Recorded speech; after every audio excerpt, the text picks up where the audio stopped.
LAP, the expert plumber. Welcome to the Plumbing Q&A Live, the best place on the internet to learn to make more money as a plumber.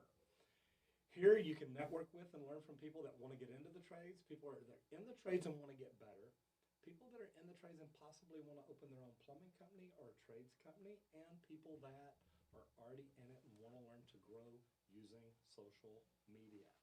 So I'm Roger Wakefield, lead AP, the expert plumber. If this is your first time here, welcome. If you landed here thinking maybe you had a plumbing question, you're in a great spot. If you're catching this on a replay and you were looking for something else, maybe jump over to the channel, search for the video you're looking for, see what you can find. But you may want to hang around. I've got great people in here. We got people that want to get into the trades, people that want to get better, people that want to open their own company, and people that want to grow using social media. So whatever you do, if this is your first time here or you've been here before, remember to subscribe, to share, and to ring the bell so you don't miss out on anything. How is everybody doing? Man, it is Monday. I almost said it's a short week, but it's not. That's next week. I'm ready for Thanksgiving. Okay, not really Thanksgiving. Okay, it says, man, I bet he's saying something interesting. Okay, can y'all hear me? Test one, test one. Okay, cool. Okay. So anyway, man, I was saying something very interesting. I hope you got it. If you didn't, you'll have to go back and watch a replay. Check this out. I love this. First comment I look down and see, Guitar 1301, passed my master's plumber's exam this morning. Man, congratulations, brother. Look at that. Construction cronies in the house. Amber Mendoza, editor Grayson, and Neil, the urban explorer. Neil, I think you tried calling me earlier. I saw a messenger call from you, and yeah, Grayson's trying to hook up with you, brother. If y'all can talk, that would be phenomenal. Now, let me tell y'all, if you've got questions, do me a favor. There's a link in the form. It is tagged up here in the top, and I'll bounce back and forth. But guys, if you'll put your questions in the form, I get in there to read what y'all are asking, answer them, and help everybody move along. And it's great because we have already got questions in there. I'm going to jump over there real quick. The first question today, Elliot Kuhlman. Elliot says, Elliot's in plumbing. I like this. If you're in a trade school, what is the first thing you should do once you get out of the trade school to ensure financial success? And it's funny, Elliot, because I looked down in here and I read this question a while ago. And I got to tell you, I love this question because this is one that most people don't think of. Man, the best thing you can do, the smartest thing you can do is learn how to spend your money wisely. And you're going to make good money in this trade. You know, plumbing is an industry that, I mean, I've made more money than I deserve probably. But the thing is, I work hard. I've always brought extra value to myself by learning more, by doing more, by trying to be the best plumber I could possibly be. And the cool thing is I'm just now learning to spend money wisely, meaning I'm learning how to invest. I'm learning how to save. And it's not just about saving money. It's about investing money, learning to make money on your money. So one thing I'll tell you, and it's so funny because I have so many people jump in and leave comments. They're like, oh my God, you are the Dave Ramsey of plumbing. And look, I like Dave Ramsey. And I got to tell you, the first time I heard him, I thought, man, he is a jerk. But the more I listen to him, I'm like, well, he's a jerk because he knows exactly what he's talking about. And most people aren't listening. So I'll tell you, learn how to spend money. Watch Dave Ramsey, listen to him. I took a course he has called Financial Peace University. So smart for me. It educated me. Thank God my wife talked me into it. But it educated me. It taught me a lot about money, about things that I didn't know. And there's another thing you can do. There's a book from the 1930s called The Richest Man in Babylon. And it's kind of a hard read because it's based on camel herders and pelt salesmen and yada, yada, yada. But I got to tell you, I learned more in that. And it's a book about this thick. Little bitty book from the 30s called The Richest Man in Babylon. Read it. It will help you out. And I'm sorry, Moth. I looked down. I said, it said, I'm here just because he, and I thought it said smells like. such a genuinely good person. It's like, I do smell good. Thank you very much. Moth, good to see you in here. Thank you so much. So I got to tell you, Elliot, that is the most important advice I can give anybody. Getting into the trades, you're going to make money. You're going to make good money. But if you spend it crazily, if you just if you become one of those persons that lives check to check to check, it's going to hurt you. So what I would tell you, the smartest thing you can do is learn to spend money. Live on 70%, put away 20%, and tithe 10%. And I'm telling you, it will change your life. I'm going to jump over. I got some more questions here in the forum. Knock through a couple of those and jump back in the chat. I see the lovely, the wonderful, the amazing, the beautiful, my wife, Miss Julie Wakefield jumped in. How are you, sweetheart? I do try to be a good guy. Thank you. So next question is from Duke Livingston. Duke, how are you? Duke's in drywall.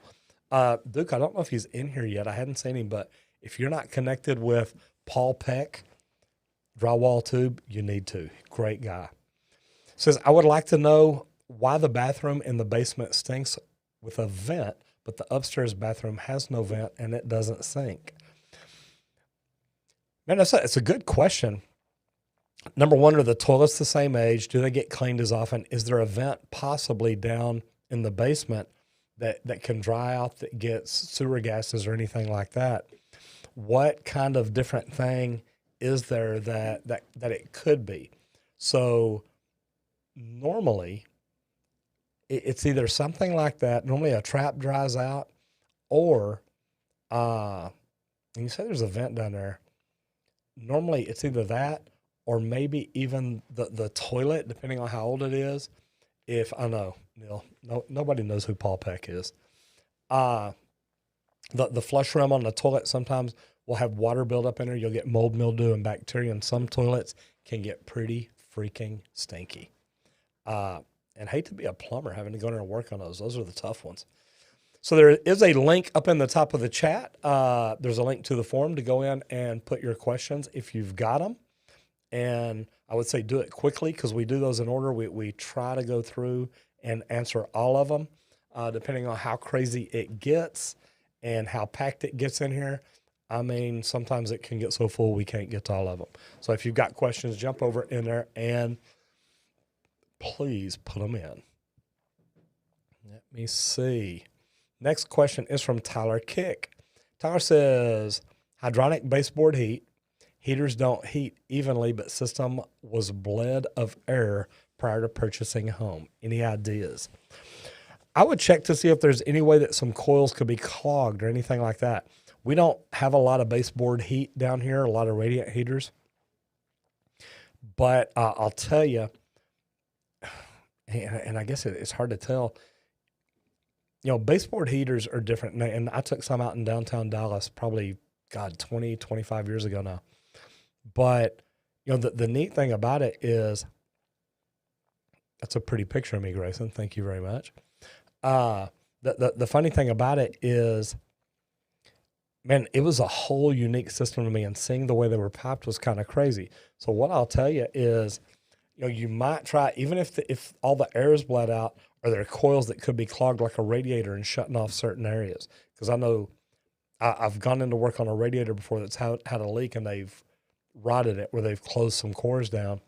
And those areas, I mean, literally when it's hot, you could touch them. So might be something worth looking at. Next question in the form. Nathan Bringman, how are you, sir? Nathan says, where should I start to get into plumbing? My grandfather owns an apartment building, and I've helped out a bit here, or a bit there, but that's all the experience I have. Nathan, and this is really good because I got to tell you, none of us had experience when we started, so you've probably got more than most already. You know, the good thing about it is, depending on where you're at, think about what kind of plumbing do you want to do. If your grandfather owns an apartment building, you may want to do service work because it's going to be going in and making repairs. So what I would look here, Six Sisters stuff is in the house. Nathan, I hate to interrupt you, but I don't know if this is Kristen or if it's one of the other sisters, but I got to tell you, If y'all are not subscribed to Six Sister Stuff, that is a channel that I love watching. I love watching Kristen cook on the Instant Pot. And notice I said Instant Pot, not Instapot. And she's got cool product over there. But I'm telling you, while you're at home doing nothing, if you're in an area that's locked down or anything crazy like that, Six Sister Stuff is a great place to go watch. Guys, you really want to impress your wife? Cook dinner one night. Go on Six Sister Stuff, cook something in the Instant Pot, put it together, get it out, and impress her. And then go back to Six Sister Stuff on that recipe. Go down in the comments, leave a message, and tell Kristen how good it was. I'm sure she will appreciate it. Kristen, good to see you in here. Okay, so back to you, Nathan. Here's what I would do. Look around at what kind of company is in your area that you would possibly want to go to work for. Meaning, the neat thing about it is if you can find a residential service company in your area and look for one that's advertising on TV, because they are probably the busiest one around. Look for them, apply to them, and see if you can get on. If you can't find that and you want to go commercial or something, you can always look at the union. Contact PHCC, see if they have an area or have a training center in your area where you can possibly go in, learn from them, and they can possibly tell you about companies that are members that may be hiring. So Nathan, thank you. There's a lot of different opportunities there, and there's a lot of these that I have videos about. If you want to jump over into the channel when you get out of here, how to get into the trades, how to get started, a lot of different things, and it'll really help you out. I want to jump in back here in the chat real quick and just say hello to Chris over at Construction Cronies. Good to see you in here. And Double J Double M, DJ Double M, I always mess that up. I know, Will's already laughing at me. DJ Double M's in the house. Good to have you back, brother. All right, let me jump over into the forum. One more. Oh, boom, like that. Kristen's in here. That's so cool. All right, Nathan. Headed over to Eric Warner. How are you, sir? Eric's in plumbing. Says 10-month new business. Need help on what marketing company to go with that isn't going to just take my money. I tell you, Eric, this is my favorite because I have been ripped off by more marketing companies. I call them OPM marketing companies, other people's money. And I've got to tell you that there are a couple that I've dealt with that have done me good. Depending on what part of the world you're in, would kind of probably be what I would refer you to. I would say connect with me on LinkedIn. Anybody here, if you want to connect on LinkedIn, you can find me. Send me a message and tell me, hey, this is what I'm looking for, and I'll connect you with the right people. You know, one of my favorites is Develomark, and they're out of Connecticut, and they've really done good for me, and that's who I'm actually using right now. And then I've got a couple of smaller ones around the country in different places. So I've got some good people, but I got to tell you, Officer K's Video Club, thank you. I'll work on this daily. And Kristen Hills told me Roger can never shave off his mustache. Actually, Julie told me that too. The cool thing about it is that I have weeded out some pretty bad marketing companies just to find the good ones. But Develomark has probably helped me out more than anybody. If you call over and talk to them, just tell them that, hey, Roger said hello, and man, make it happen. Let me jump back in here. And Eric, that's the thing you got to worry about. They all want to take your money, and that is their biggest concern. How do they part you from your money as fast as possible? Clark D says, love your channel. When did you start your first job as a plumber? I was probably 17, and I probably lied about my age. And God, I may have been 16. It was the late winter, November, December, probably of 1980. In the 10th grade year. Yes, beginning of the 11th grade year. Yeah, right around that time, 1980. So I was 17 years old. 16, 17, depending on when I started. The Medina 2011. Jesus, love you, Roger. Love you too, man. Look, I love what I do. And to get to talk to people. Eric J. Warner, that's funny. Cincinnati was on Who Wants to Be a Millionaire last night. How do you spell Cincinnati? And that was pretty good. I was like, okay, wait, I think I know, but I got to look this up. So that's pretty cool. Yeah, I would probably hook you up with Develomark up in Connecticut just because of what they do and things like that. So Clark D, tell me this, and you can just jump in the comments. Are you started as a plumber, and what age are you? Because that's one of the biggest questions I get. People ask me all the time, is it too late to become a plumber? And my answer is always no. If you're asking about it, if you think you can do it, man, you can do it. Just get out there and try. Somebody signed in as me. What's your first name? Roger Wakefield. That's pretty funny. Yeah, see? Yeah, see, when you start off like that, it just ain't worth answering the questions. Number 8, like this. Matt Hales, how are you doing? He's not in I'm not sure what trade I'm in. I love that. Love the way we worded these. Who replaces the roof vent stack? I keep hearing master plumber, and they say it's a roofing job. Who's going to install it at the roof correctly? Do I need to hire both? And this is really a good question because I love getting the roofers involved just because I like to pull the shingles up.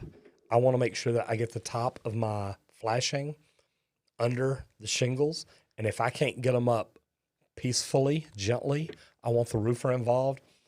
I don't ever want to create a leak or cause a problem. So that's why I do it the way I do. So it may take both. Me as a plumber, I do enjoy doing it myself just because I will get in there and kind of pull the top layer of shingles just enough to slide the front edge of that flashing on. Brad's Workbench says, is it true plumbers are better looking than electricians? Yes. No, really, he had fun. Is it true that plumbers are just electricians that couldn't hack it?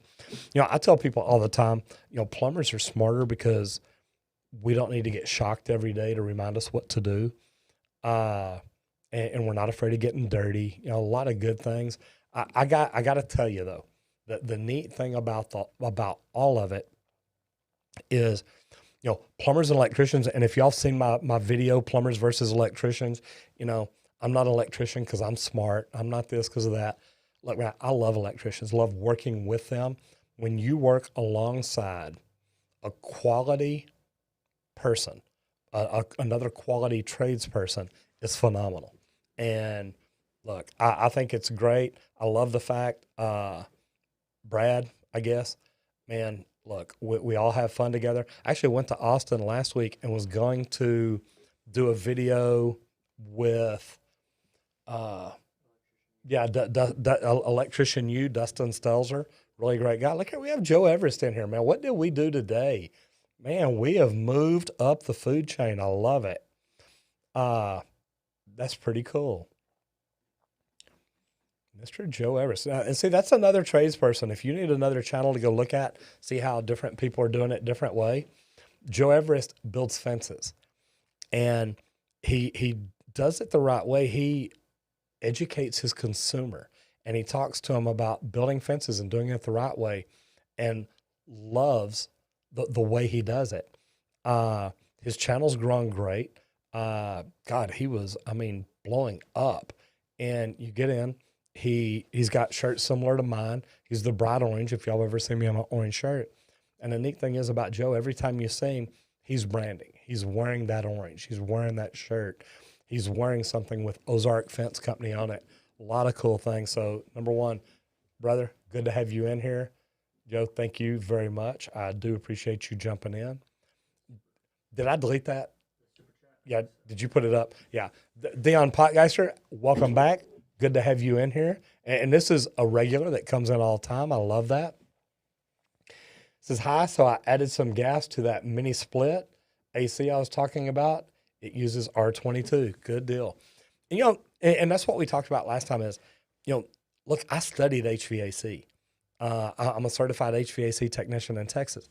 I just don't have the master's license for it because I don't do enough of it that I think it would be worth it.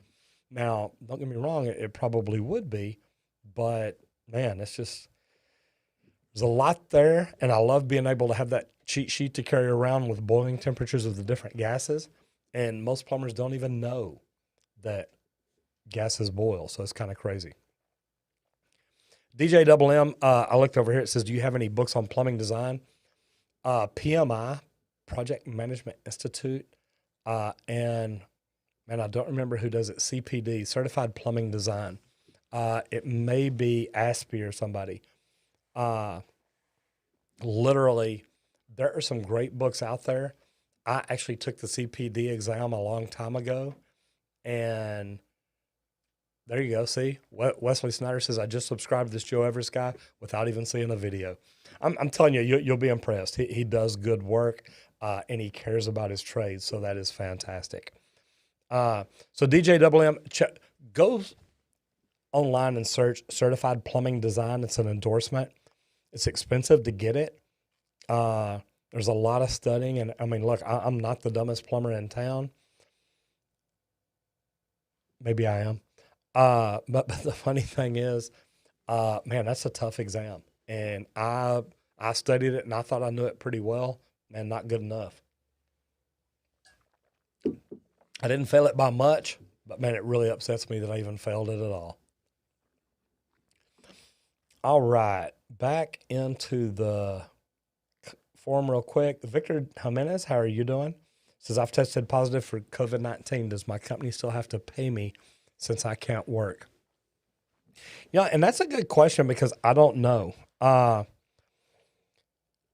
think that we've paid our guys as they've been off. We were able to get in early on that PPI or whatever it was, where the government was helping people out because we knew that things slowed down and we wanted to keep people paid and keep them going and keep them busy. So we did a lot of different things. Man, it's kind of tough to tell, but I got to tell you this, Victor. I would probably go back to 2 or 3 other places and check, get tested multiple times. My wife told me about somebody who went and got tested at 4 different places, came back negative at 2 places and positive at 2 more. So, no, that's kind of crazy, but I would definitely think about it. Back over into the forum. And Roger says, not me, another Roger. I'm not the only one. I just got a custom built food truck called the Jolly Roger. I love it. They put PEX B and shark bite fittings for all the hot and cold plumbing. Should I change it to something a bit more durable? The Urban Explorer's in here. I've seen him rebuild or actually build from scratch a van with plumbing in it and stuff like that. And I think he's using PEX and shark bites. That's what a lot of them are. They're built that way because it's lighter. It's easier to carry all that unadditional weight around. So I don't know that I would change it out. To be honest, I mean, think about it. The reason I say change stuff like that out in a house is that house is going to last 50 to 100 years. Unless I live in it. I'm going to tear it up quicker than that. But a lot of people, I mean, how long are you going to have that food truck? 5 or 10 years, 10 or 12, 10 or 15 before you build another one? I think you'll probably be fine. I'm interested in that, though. Man, I love food trucks. I think that's just a neat idea. Cass Holtman. At age 17, senior in high school, what is the best path to get into plumbing? A great question. And, I love these because, Cass, here's my deal. Number one, what kind of plumber do you want to be? Or what kind of tradesperson do you want to be? And I ask, that's funny. Here, I'm going to jump over to the comments real quick. Patrick R. says, Roger, you call your company Green and claim to do green plumbing, but you still use lead bends for toilet. Why use lead at all, knowing everything we do about how awful lead can be? Well, number one, green is about water conservation. A lead bend is what takes the toilet takes the waste from the toilet to the santee. That has nothing to do with being green. Uh, lead is a natural resource. Plastic isn't. We make it. But when it comes to being green, it's about water conservation. And, the toilets that we use, the toilets we recommend, things like that, we do look at water conservation. And I am a lead AP, and there's nothing in lead that says you can't use a lead bin. So, it's what I've studied. It's what I am. It's what we do. So back to Cass. Cass, and I mentioned this, and I've got this in some of my videos. If you're really interested in getting in plumbing, go take my free mini course. Find out what kind of plumber you want to be. Do you want to do residential or commercial? Do you want to do service or new construction? Do you want to be union or non-union? And then look at some of my other videos that tell you how to find that top job, because I've done all of it. I have been union and non-union. I've done residential. I've done commercial, service and new construction. I've done every bit of it. Find out what kind of plumber you want to be first, and then look for a job that does that type plumbing. And I think that makes a big difference for people and can actually help them get a plumbing job that they'll like and enjoy. Chris Hayes says, are high pressure toilet plungers worth it versus normal toilet plungers? And Chris Hayes, I got to tell you, I actually had this conversation with one of my reps earlier. I want that new Milwaukee flush plunger or whatever they're calling it. That thing is amazing. I haven't tried it yet, but I've seen it, and I want to mess with it. We have ordered, those of y'all that have seen our videos about the stuff that we did on the made for TV stuff, or the as seen on TV, we've ordered a bunch of that stuff, got it in. So we've got some videos we've got to shoot just to have fun with, trying those products and see how they really work. So, man, that's one. And it's funny because somebody literally sent me an Instagram message a couple of days ago. It says, hey, look at this. Have you seen it yet? And I've seen it. I hadn't got to play with it yet, but I'm telling you, that's one that I'm looking forward to. That, to me, looked like that would be fun. And I mean, you got to think about it. Number one, I'm a plumber. I love what I do. Johnny Garcia, how are you? Good to see you in here. Think about me being a plumber. The thing is, sometimes I love this every day. It's like, okay, what can I do? How can I have fun? Yada, yada, yada. And I love my job. I want to say welcome to the new member, Mr. Joe Everest. Good to have you in here, brother. Joe, I like your channel. You need to get your sister involved more. She's really good.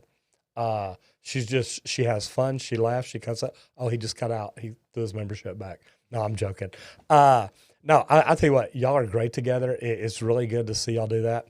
And it's funny because Julie and I do that on LinkedIn on Tuesday. And then I bring Amber in on Thursday. So it is really pretty cool. Stephen Fallon says, found your channel about 2 hours ago and I'm hooked. I love it, brother. Thank you. Glad to have you over here. Leo Robot 9, I got to tell you, I don't like to play with poop, okay? I play with materials that get rid of it. I play with materials to bring water in to flush it out, but no, I don't just do that. 69 likes. See, Bart, why you got to make fun of it like that? Why are you laughing? Okay? I mean, come on. And did you notice his loyalty badge changed to bronze? Check him out. He hit his first milestone. It means he's been around. You got to love it. Seabart's got the bronze badge. Now, see, when you get a bronze turd, you know you're doing good. I got to throw that out there. Next to silver, then gold. I think we get into diamond or platinum or, man, loving it. Very cool. Thank you all, guys. This is fun. Danny, can you want me to show you my boots? I would have to. I ain't even got nothing to get in here. I can't get my foot up there. I got them on, if you see them. It's about as good as you get today. I get up and stretch every morning just to get on the treadmill. So to try to raise my boots up there like that's a little tough. Okay, Nicholas says, what do you think about lead-free fittings? I love them. Lead-free for water distribution is huge. Now, as you saw the comment a while ago, the lead bin on the toilet is not that bad of a deal. That is literally just to get water away. So But they still sell them. They're still legal. It's not a problem. You can go in any supply house in the country and buy lead bins. At least the Texas part of the country. I think lead-free fittings for water are good. They've done tests. I hadn't done tests like that to see what the problems are or anything. My thing is, look, at the end of the day, it's plumbing. We use what we get to use. I remember when Liz says, have you seen his new boot goofing video on TikTok? Man, if y'all hadn't seen that, I had fun. I know, Julie, I need to practice high kicks. So anyway, Balder K, here's the deal is literally what happens is, and I'm sorry, this is the next one, but the lead free. When a country comes out and says, when the government comes out and says, hey, we're going to quit using lead in copper fittings or brass fittings, we got to do it. We don't have any choice. It is what it is. We make it work and we have fun. Okay, so Balder K says, the younger generation of tradesmen in my country are generally known to use a fair amount of drugs. Work hard, party hard kind of mentality. Is that a problem in the U.S.? I don't know. It's worked for me my whole life. Okay, maybe not. Probably shouldn't have put that in. No, I'm joking. Yeah, it can be. Here's the deal. It depends on what kind of company they work for. When I was a superintendent union, if I had apprentices that didn't show up, I got rid of them. Pissed the union off, but I mean, at the end of the day, it is what it is. I think that it really matters what kind of quality people you bring in. Me, that's why we hire our own apprentices. We bring them in, we train them, we raise them the way we want them. That way that they literally, we train them to be the plumbers we want to be. We hire for character. We can train them to be a good plumber. And, man, it works really, really good. So, Balder K, it's not a problem if the companies don't let it be a problem. And I think that's huge. Got a super chat here, $5 from Caleb. Thank you very much. Hello, Roger. You are a personal hero of mine. Should I get certifications for both electrical and plumbing or just plumbing? Caleb, look, and if there's any electricians in here, look, they know plumbers are better looking. It is what it is. We're smarter. To be honest, man, I love that question because I love the idea of getting both. I wish that I would have been smart enough to get my master electrician's license and my master HVAC license, which I still may do one day. Don't tell Julie I said that. But my thing is, man, the more, and this goes back to Jim Rohn. This goes back to coaches and speakers that I listen to. The more value you bring to your employers, the more money you're worth. And the neat thing about it to me is look, you can do whatever you want to do to add value to you, and that's going to add value when you're looking for a job or trying to make more money at the job you're on. So it really is. It's pretty cool. The fact that you're thinking about both of it, I love it. And, man, I think that's great. So I would say if you have the opportunity to do both, do. I would start with plumbing just because that's me. But really, go with whichever one you have the best opportunity to first. And Caleb, look, man, either way you go is going to be great for you. I hope it works out well. And, man, please stay on the channel and come in and talk every now and then and let us know how that's going for you. I got a couple cool questions in the chat I want to show in there real quick. They're just quick. Yeah, go ahead. You're good. All right, first one's up. Joseph, how we doing, brother? Good to see you in here. Are you worried about new lockdowns? I am. I always am.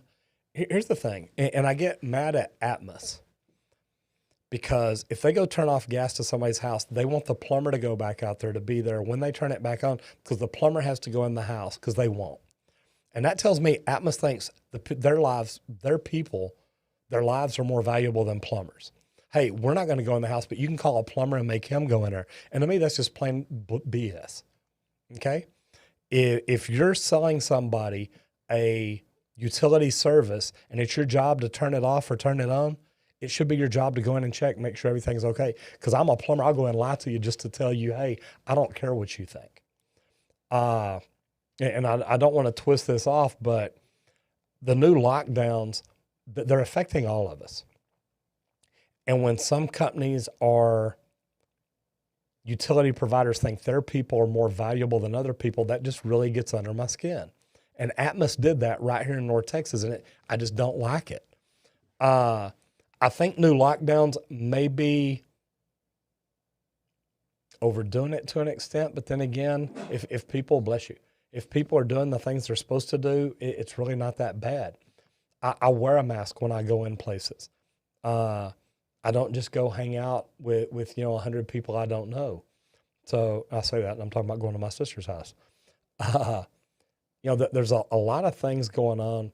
I think that we all need to look out for each other. And sometimes that means maybe we do need to lock down for a little while. The thing is, plumbers are essential. People have to have drinkable water. And they have to have, heat. They have to have a roof over their head. They have to have protection. And plumbing is part of that. So kind of a weird way to look at it. But, if it happens, it happens. We'll do what we have to do, and we'll all be a part of it. I got another one I want to send over real quick. Do I know? I want to send over another one before you get into the form again. Stephen Fallon says, I'll tell you what, Stephen, you're a very pretty lady. Just saying, it's a great picture. Stephen, what ended up happening to the concrete plumber? Nothing really. The city of Richardson, Texas, and if y'all want to call them and ask them about it, won't do anything. They say they don't have enough evidence. I think that's sad. There's a lot of problems. Man, I have problems when government entities won't stand up and take care of the people that they're paid to represent. So nothing really. They've talked to the Texas State Board of Plumbing examiners. So the Texas State Board knows what all's going on and what's happening. I don't know that they can do a lot if the city's not doing a lot. It's just, it's sad that people can get by with some of the stuff they can get by with. So that part's kind of crazy. Coda Fox, super chat there. Thank you very much. I appreciate that. I love that. That just says thank you. That's actually pretty cool. So I'm going to jump over into the forum while Will pulls up something else. Chicken Tendy says, I'm an electronics technician. Love the videos and love the channel. What electronic devices are plumbers looking for or want to incorporate into basic plumbing? In theory, like a smart toilet or smart shower head, for example. Something that can make water consumption more efficient for consumers. And this is really good because Chicken Tendies, there's a company called Meter Dog that is working on a lot of these things, and I actually do a lot of stuff with them. I love it because the world's going to get to where all our systems are going to be designed to monitor themselves and take care of themselves and let us know if there's problems. So I do. I think it's wonderful that you're looking at it like that. And I really do. I hope that, and I hope that you find something that you're like, wow. And I'll give you one of my freebies. I think it would be smart to be able to walk into the shower and say, shower on, shower for Roger. That way it knows what temperature to set at. Because Julie and I both set it at different temperatures. I think voice-controlled showers are good. Shower heads, the showers don't necessarily control the water. It's more the valve. But it would be nice, too, to be able to talk to the shower head and say, hey, water consumption. Or, you crawling after you're hungover or you've been out in the mud or whatever it is, and you're like, look, I just want to flood. High water flow, different things like that. So there's a lot of different things I think that could be done. And, man, opportunities are going to be there forever. I want to say thanks to Chris, Construction Cronies. Thank you for all you're doing here in the trades. We need more Roger Wakefields. Well, number one, if you hadn't subscribed to Construction Cronies, do, because he's doing the same thing for metal frame construction. And, man, I love watching what you do, Chris. It's funny because we've looked at a building down the street to buy it, and then me and Julie talked the other day. It's like, would it just be smarter to buy buy the land right down from it, build the building that we want to build, and do it that way? So every time I watch your channel, I'm like, man, you know what? That might be a good idea. Joseph sent a super chat, but I think I already got to the question. Joseph, that. Thank you very much, man. I appreciate it. And then one more thing here. Muslim Plumber said that mowing makes a shower like you were talking about. You know, I know that I've seen something similar to what I'm talking about, and it may be mowing that put it out. You know, I'm one of these guys that I really think one day, there's a comment you'll love, and I'll jump back to this one. Who's your caddy? Who's your cat daddy? Says a 90-pound Ingersoll Rand jackhammer will make a man out of you. Do you agree with that, Will? It'll make you not able to hold your dinner on your fork. It'll also make you not want to be a plumber. That's a good reason to go to college right there. It'll make you decide that you don't want to do plumbing. It'll make you decide real quick, won't it? Especially when Roger's your boss. Man, nobody would want Roger for a boss. That would just be horrible. So back to the Muslim plumber. Look, I've seen something similar to what I'm talking about, and it may be mowing that I saw. And luckily, with the position I'm in, I think I'm going to get to do some stuff with mowing. Man, there's some great products out there. The neat thing about it is I really think that as vendors start communicating more with plumbers and plumbers with vendors and things like that, I think that we're going to see some pretty cool stuff changing, because people come to me and ask me all the time, you know, hey, what would you change? What would you do? And man, I just tell them. There was a company out of Seattle that developed a cool frostproof. And I mean, I love it.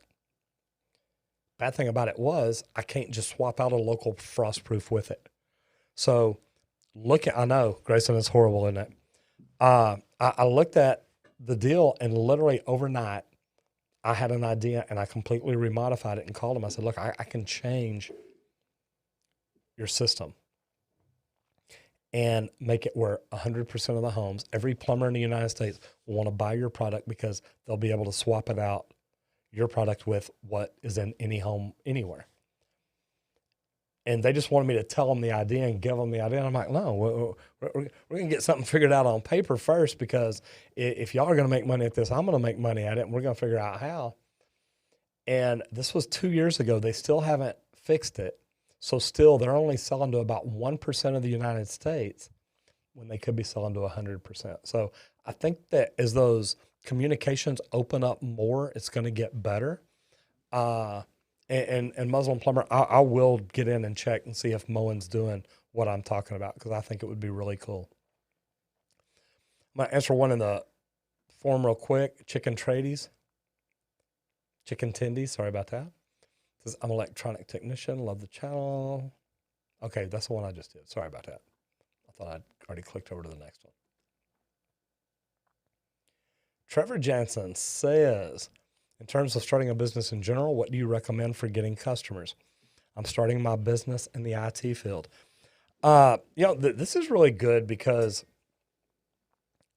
the whole reason that I started doing this is because I got tired of getting ripped off by OPM marketing, other people's money, OPM marketing companies. They would tell me anything in the world to do things to give them more money. Meaning, if you want your phone to ring more, give us more money. You want us to change that, give us a lot more money. It's like, look, I paid y'all a lot of money to make the phone ring. It's still not ringing. Why do you want more money? And OPM marketing, it's what it's all about. They don't care about you. They care about how much money they're making. So I started doing social media and telling them about plumbing. Now, you're talking about IT, but think about this. If you taught people about IT, the things that you know, taught them about it, why? Why do you do what you do? Why is IT the way it is? What part is it that you do that you want to sell to customers, that you could teach them about it so they understand what you do? They understand the value in it. They understand how hard it is to do. Now they understand why they should pay you a lot of money, or however much money you charge. But then they're not going to ask, okay? If you let them know what you do and why you're the best at it and why you continually try to be the best, normally you're not going to have a problem. Benjamin Duez says, first, I got a super chat just sent over your way. Cool. Wayhart, how are you? Thank you so much. Are you employed is going to be wearing GoPros soon? I think he's saying, are your employees? Okay. And no, they're not. And the reason being, I video the work I do. And what I mean by that is I don't control what, if I do that, I've got to train them how to set the GoPro up, how to adjust it, how to aim it, how to do this, how to do this. I really love to talk with Amber every day, see what jobs we've got coming in or what we've got that we really need to do a video on, or just go out and, work on my house or work on another house. We'll just spot a house. We need to go do a sewer water test on it. There's a lot of different things that we can do to determine, hey, are things good? Are they bad? And whatnot. But I don't want my guys to be the guys wearing cameras, forgetting to turn them on. Then I'm upset and I'm like, well, we really needed that video. So, man, it'll just always be me. And I think that'll be the best way for me to do it. Thank you for the super chat. So back over here real quick. Benjamin said, I'm trying to decide whether to go into welding or plumbing inside. I have opportunities to do either. Benjamin, this is great because you got to think about what you want out of your future. If you're going into welding, especially if it's like plumbing, pipe welding, or even iron worker, are you ever going to be able to own your own company doing that? Meaning, are you going to have a big enough plumbing company or welding company to do a big commercial job or whatever that is? Here's what I like about plumbing. And also, I would ask you, do you want to be commercial or residential, service or new construction, things like that? And that's where that mini course I've got really does help a lot of people. But my thought is, if you ever want to own your own company and work for yourself one day, I really think plumbing is going to give you your best future. Now, I know people that own their own business as a welder, but I know maybe 5 or 10 welding companies in this town, and I know 500 plumbing companies. So, man, look at it and think about what you want from your future and do it that way.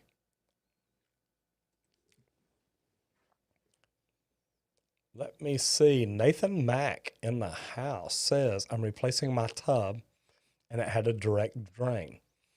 Are direct drains worse than the standard overflow and waste drain? Most of them have an overflow, waste and overflow, maybe not built in. I like those. A direct drain, I have seen one, but it had the overflow built on the inside of the tub. You don't ever want a tub that can just pour over. If you don't find a way to curb that or stop that, it could be a problem. The neat thing about it, though, is like the way the world's changing with so many different, there's new tubs, new styles of tubs, new installation types every day. Nathan, man, find out which one you like best. I don't know that one is better than the other or anything like that. Just find out which one you like best, and you'll find a way to make it work. Con man, I literally started my plumbing career today. Congratulations. I love that. That is really pretty cool. Got Scott Boy saying hello from Louisiana, and Nicola Nixon Nadlaki. Hope I got that right. Hello from France. And we got one, Pipe Yard Life 1. First time to actually watch your live. Greetings from Oklahoma. Man, we got a lot of people in here. If y'all are, I'll tell you what, everybody in here, how many people we got here right now? More than 2? I got 153 on my end. 153. If y'all are in here now, just leave a comment in here. Are you in plumbing or are you in another trade, and where are you from? So if you're a plumber from Dallas, Texas, put plumber Dallas, Texas. And let's see where we've got people from and what kind of work they do. That's always interesting because I love the questions that I get. And sometimes it's like, okay, wait, see Saskatchewan. Look at this. Construction Cronies is in Canada. Got that one figured out already. Anyway, let me know what you do and where you're from. I love seeing that. 10-minute classes with my crew and some of your videos teaching others under me. Pat Spencer, thank you very much. I love that. In school for plumbing from Pennsylvania. Hello from New Jersey, the Netherlands, Newfound, Canada, Syracuse, New York, Ottawa, Canada, Springfield, Missouri. Look at that. Got 3 members in a row, Seabart, Joe, and Mark. Ottawa, Springfield, and South Carolina. Yes, got that right. Salt Lake City, Utah, Southern Cal. Look here. Coda Fox Pest Control in Fort Worth, Arlington, and Dallas. My neighbor. Caleb getting into plumbing soon. Maryland. Boy, it just jumped on me, so I'm lost. When it jumps, it jumps. Septic installer, South Texas. Mechanical installer, Salt Lake, Southern Cal. There we go. I think I'm back where I was.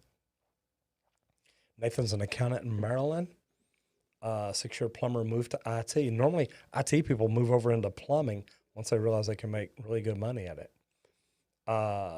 Systems IT New Jersey, plumber in Alpine, Texas. Robert, congratulations.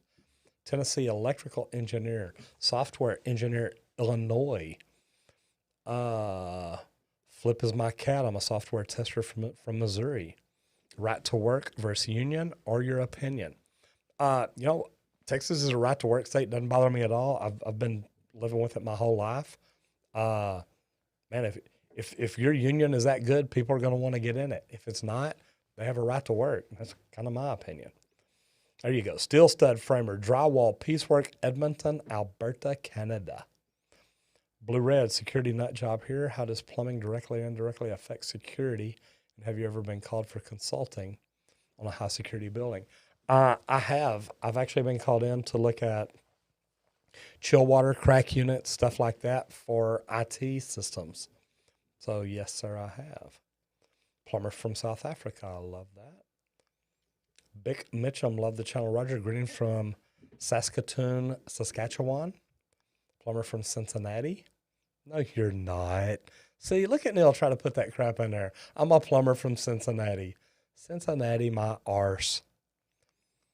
Josh Thomas, plumber at St. Louis, Missouri, Minneapolis, Minnesota. Look at those Neil put. I know. Can you believe that? I'm a drywall expert, and some guy called Paul Peck keeps stealing my videos. I'll tell you what, pretty good. Pretty good. Now we go from Liverpool, full-time clown. Now that he was honest this time. Finally, we got around to it. All right. Yes, that is a plantoon in my eyes when it involves women. Oh. Let me see if I am Josh. Josh Talley says, what is your relationship with IT people? Do you guys ever clash? And if so, how? Well, we do, because my brother's an IT person and we clash. I win. Just is what it is. No, we really don't. IT people are really good to work with. Anytime I'm doing like a computer floor room and I'm putting in chill water, condenser water, crack units, any kind of chilled water system like that to keep the room cold. No, we always get along great. They know that I'm trying to help them out. And, man, I love it. Really a lot of fun. How rude. Neil, come on.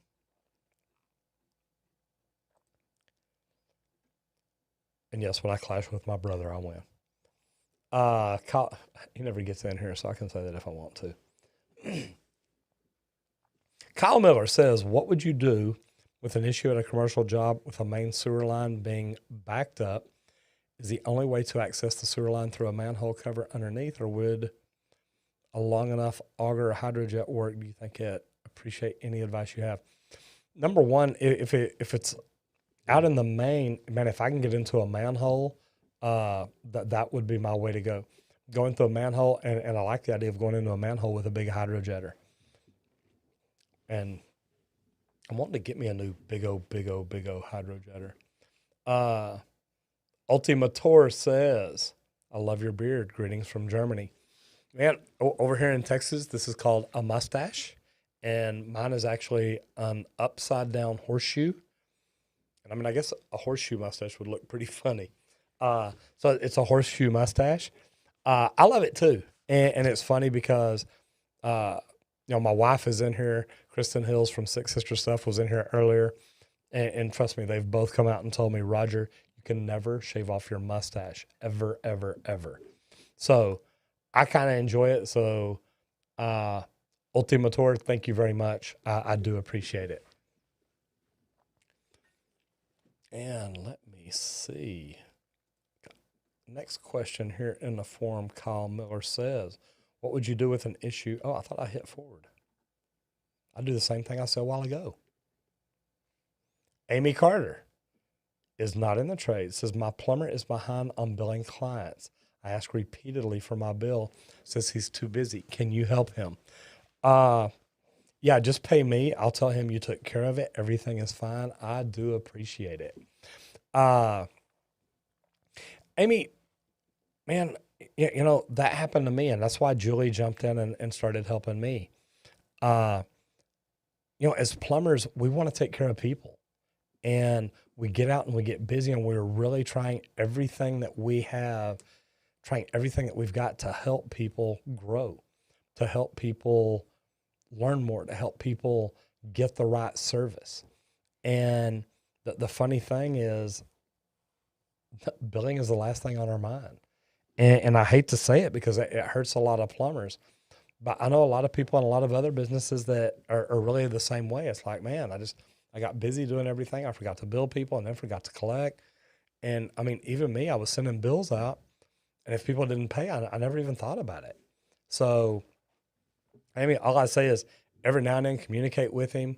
Try and tell him, you know, hey, look, man, just want you to know I'm still here, whatever it is. Eventually, he'll remember and he'll get you something. So I love the fact, though, that you're following up. That is really, that's a neat deal. So, Amy, I love that. And Amy, if it's me, call me personally on my phone and say, hey, I owe you money. I like that. Yael Roque says, what are your thoughts on PVC and ABS? You know, and this is a great question. And I like this one because in Texas, we've always used PVC. Literally, I went and did a job about a month and a half ago.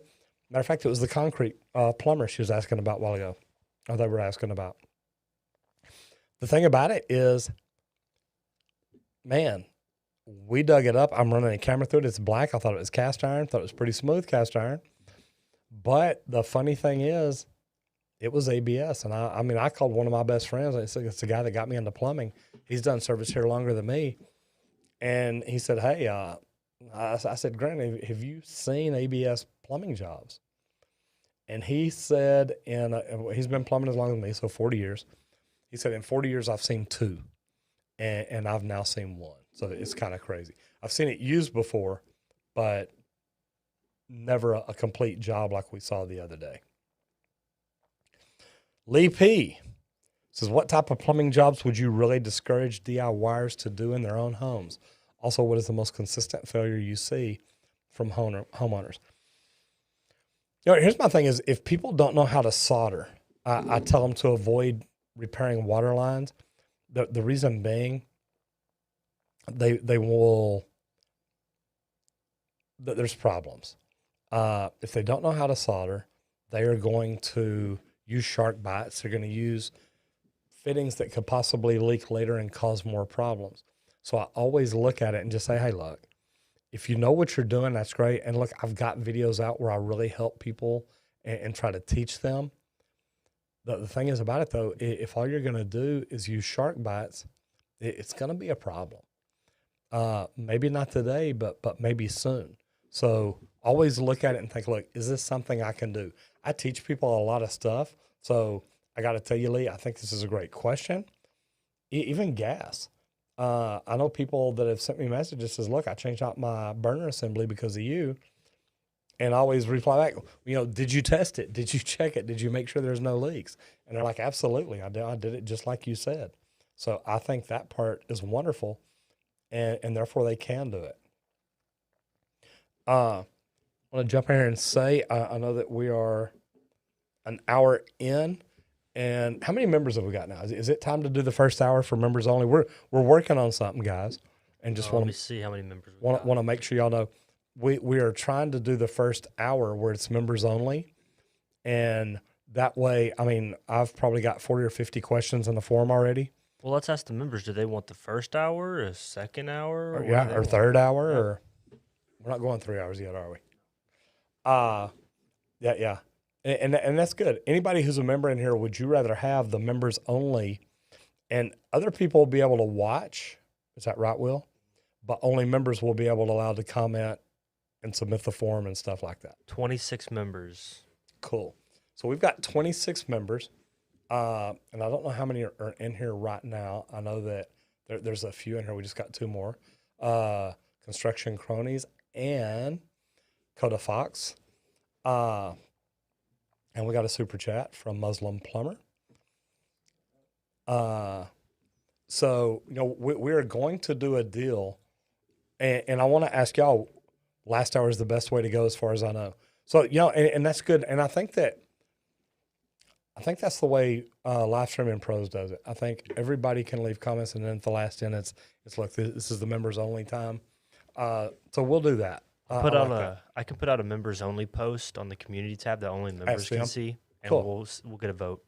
I like that, Chris. I think you're probably right there. I appreciate that.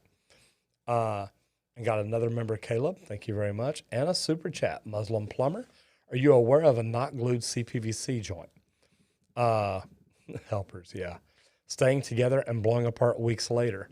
An epic. A CPVC angle stop. Well, number one, over here, we don't use a lot of CPVC for water lines. Now, we can, and CPVC on the hot side. We can even use PVC on the cold side.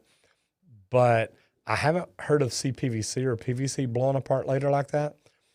I told somebody just the other day about a plumbing job that I went to one day to work on a hose bib. Literally went and looked at it, turned the water on, turned the water off. It wouldn't leak. And I'm cranking down on it. I go out to the street, turn off the meter, go back to the house, and I guess I'd put a pair of pliers on top. I was going to take it apart and pull the washer out. That way, whenever I heated it up, the water would come out. When I put my pliers on it and turned it, the entire stop turned. It had been fluxed. It had never been soldered, and it had sat there about 30 years. So anything is possible. Muslim Plumber, that's one I had never seen before, and it blew my mind. And I wish cameras and videos and everything were available then like it is now, because I'm telling you, man, it was straight up legit. Blew my mind. Thank you very much for that. I do appreciate it. And Luis Pimentel says, how much would a Flowtech system installation cost? I live in San Bernardino, California. Also, will this system eliminate all contaminants? I've got to tell you, I love my Flowtech system. I know that we've got one we're out working on today. We've had a problem with one of them. I don't think it's anything major. The big thing about it is, look, it takes out chloramine, the things that we're worried about around here.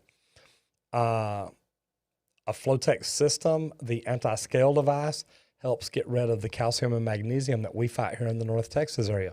So I've got both in my house, and I've got to tell you, I love it. It really does. It helps. Man, I can drink my water if I want to. I don't smell chlorine every time I brush my teeth. There's so many cool things about it. Urban Explorer says, Dika Musa, you just been flushed. You gotta love it. Derek Kazungo wants to know, what are the qualifications to become a member? What is it? How's all you got to do is hit the button, and then it's $5 a month. Cool deal. And we are literally going to do a deal strictly starting when we reach probably 40 or 50 members. That way the second or the last hour is, and we're going to send a questionnaire out to all the members. That way they can answer it. But the last hour probably, or the first hour, is members only. That way it's members only in the chat. It's members only with questions. And it gives us time to really focus on them and help them. I want to help everybody, but we've already got enough questions in here. We'll get to all of them, but I'll have to speed it up a little bit. But we've also got a lot of questions in a comment that every now and then I see one, I jump over and I'd love to help and stuff like that. But I keep trying to remember, hey, anyone, all I've got to do is jump over here in the forum. So got Luis there. So again, guys, if y'all have questions, you may want to get them in the forum just to make sure I have time to get to them. Victor Vasquez. Got that right. I'm an apartment manager learning new things, including plumbing, and I fix certain problems that arise. Any advice in California? Yeah, number one, learn all you can about plumbing. The reason is, and I like that you say, look, I'm learning it, is the more you learn about plumbing, the more money you can save your owner, your company manager, whoever it is, the regional manager. And literally the funny thing is, the good thing about it is the more you know, the more money you're going to save and that's why I started making these videos. When people have plumbers come out and they're just coming out to rip them off, I've had people send me messages and say, hey, the plumber came out and started talking. And he wanted to do this, this, this. And I'm like, wait a minute. I've watched your channel and that ain't right. So look, the value that I bring, I really do. I think it helps people. And I love that. Coda Fox says he's literally the first YouTuber whose channel I've become a member of. He's got a lot of knowledge to share and it's like gold. Coda, thank you very much. I do. I really appreciate that. See, when I get comments like that, it makes everything I do worthwhile. So I appreciate it. All right. Jump back over into the form real quick. You got any good questions in the chat or anything, Will?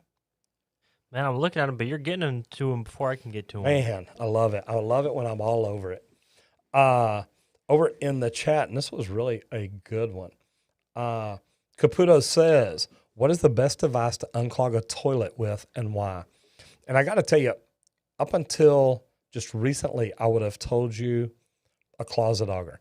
And look, I still love my closet auger, but somebody sent me a deal on Instagram the other day, and actually I spoke about it with a vendor earlier. Milwaukee makes this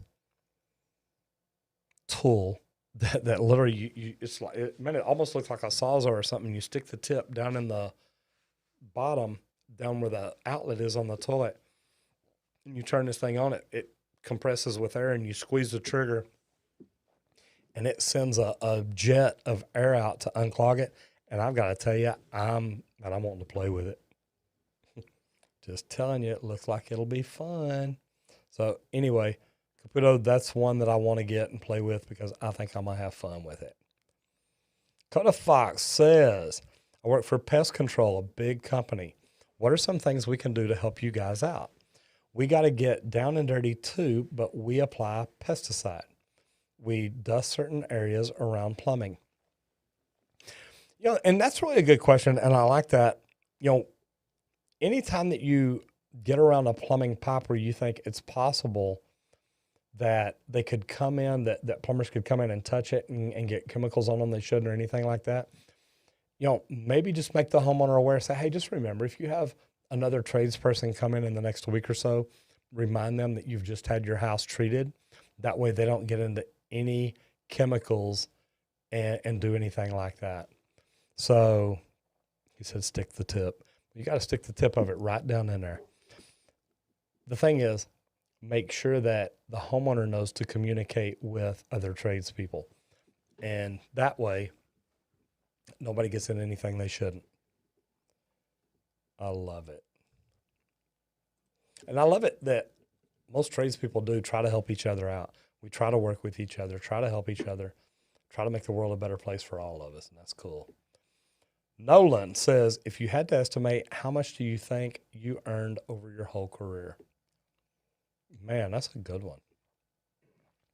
Well, in the last 20 years, I've earned over $100,000 a year every year.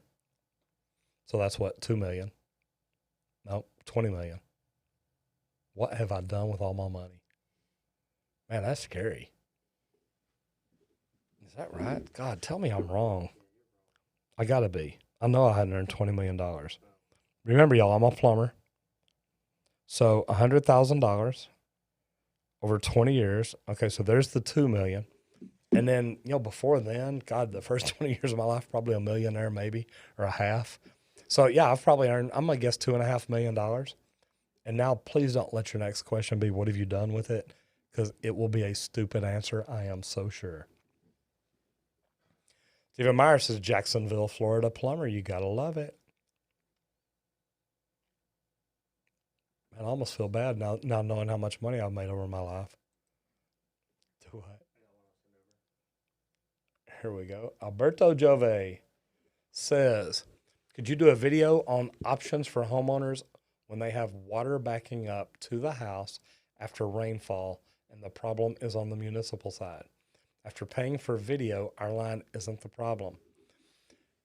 Yeah, first of all, Alberto, I'll ask you, have you got it fixed? Did the municipality come out and take care of what they should have taken care of?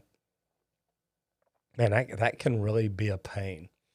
The bad thing is I hate to see that the storm sewer is tied into the sanitary sewer, and you're having problems. I know. Julie says, Roger, read The Richest Man in Babylon. It's funny, Julie, I don't know if you were in here earlier. I was actually talking about that book today. The problem is, Alberto, rainfall really shouldn't be bothering your sewer. So I hate it when it does. Man, it's just, we normally don't have that problem around here. And it's funny because when it rains a lot, people always ask me, twice a year, people always ask me, what kind of problems do you have when it rains? It's like, well, I normally don't. It's bad. You're responsible for Poly B. No, I'm not. Man, Poly B, that's not good pipe. Thank God I'm not responsible for that. Okay, see, he answered his own question. I love this. Patrick Jones says, how are plumbers smarter than electricians? I don't understand that. And he smells plumber, Plummer. So, Patrick, if you're an electrician, I feel for you. No, and look, that's a joke. I love my electrician friends. There's a lot of things that I wish I knew that they did. And, the cool thing is we give each other a hard time. But to be honest, man, we understand we're all doing the same job. We're in the trades. We're helping people. We're either bringing people water or electricity or cold air or roof protection or whatever it is. So, man, we do anything we can to help each other. And it does. It makes it a lot of fun. So, Alberto, that's a hard video to do because we really don't have that problem much around here. And if you do, man, I hate to tell you, it's not a good thing. I'd contact the municipality, find out, let them tell you why, when it rains, they have problems, because it really shouldn't be tied into their sewer either, unless they have a combi sewer, and that could be. Got a super chat from Jose Marcu. Says, I love the channel. Man, we do too. If y'all love this channel, here's what I tell you: share it with people. Let people know, hey, look, this is, something I'm doing today. I'll tell you what, it's funny. I came in, which I watch a friend of mine on YouTube, a guy named Nick Nemeth, and I literally came in this weekend, and I think I took 4 or 5 pictures of me sitting in front of the screen, and I don't know if I'll be able to show it to you or not. I don't know how well it'll come out. See what I can do here. See if. Okay, so I took pictures of me sitting here in front of the screen watching him. And, unfortunately, that's what I do on Saturdays. I come down here and study YouTube. So the fun thing is I love sharing that information. And I come in, I take these pictures, I put them on Instagram, on Twitter, on Facebook, on LinkedIn to tell other people, look, man, if y'all want to learn where I'm learning, how I'm learning, man, come and check it out. So I think that's pretty cool that I do that. So if you really like it, share it, tell other people about it. But most of all, give us a thumbs up. And if you hadn't yet, subscribe to the channel. That really lets us and YouTube know that you like what we're talking about. So Patrick, like I said, man, it's a game between electricians and plumbers. I love all my friends that are electricians, HVAC techs, roofers, and I've got a lot of them. So promise you, no problem at all. Mr. Joe Everest says, from a consumer perspective, how would we evaluate service plans? I'm interested in making sure my system stays clean and well maintained, but don't know where to start. And that's really good because, Joe, there's a lot of people out there selling service plans. One thing is, if you ever, on a sewer system, if you ever do have stoppages or if it's something that happens often, what I would say is next time somebody comes out to clean it out, ask them to run a camera down it. And if you buy a service plan, ask them, hey, when you clean out the sewer, when you run a snake down or anything like that, do you do a camera to see if there's any problems? any breakages or anything like that. So there's a lot of different ways to look at it. But the first thing is, I love the idea of having a camera run down it. That way you see if there's any problems that are major that need to be taken care of. I've been in my house 20 years. I've had a stopped up drain one time. And, I know why it happened. So I look at it like, if I'd have paid for a service plan over that 20 years, literally repair plumbing, I've only done a couple of 3 things over the entire 20 years. So look at your system and say, how old is it? And if it's starting to give you problems often, it may very well be worth it. But compare them. Make sure you're comparing apples to apples. So, Joe, that's a great question. We're getting into service plans. I think I see the benefit behind it. And we've got things like we're literally moving people up in line. They get a discount. They get a free annual inspection. There's a lot of things we're doing. So I think it can be really, really good. Next question. Bick Mitchum says, in your opinion, what does a good relationship look like between an apprentice and a journeyman? I think for it to be a win-win situation, the journeyman has always got to be teaching. This apprentice is not just coming in to do the things you don't want to do. This apprentice is not just coming in to do the hard work. This apprentice is also coming in to learn. And don't get me wrong, you may not have time to teach them on every single job. Sometimes there are jobs where, look, I need a ditch dug. There's no way to teach you anything wonderful about that other than guess who gets to dig the ditch. But I think it's a two-way street. I think that the apprentice needs to always respect and understand that the person who's training him is teaching them the things that are going to make the rest of their life easier. So there's a lot of good things about it and a lot of good ways to look at it, but I think it should always be a professional relationship. Look, I'm the plumber, I'm the trainer, I'm the mentor, you're the apprentice, you're the student, you are the trainee, and man, there's a lot to learn. And one big thing that I tell people all the time, all the money's on my wrist in a $300 watch. It's all the money I'm worth.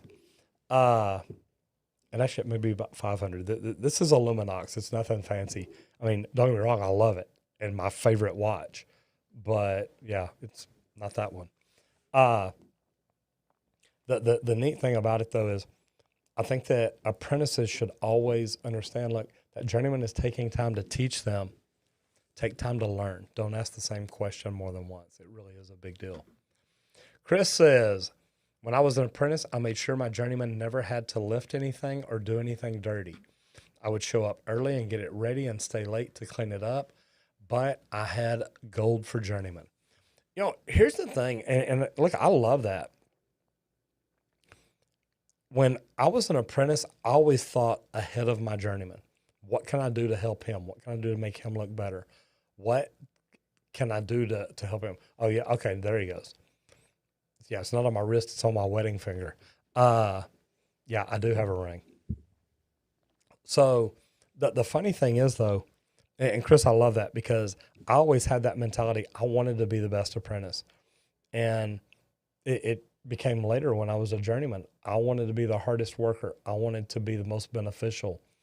And I wanted to do everything I could to help my journeyman or my superintendent and foreman look better. So, dude, I love that. That is good.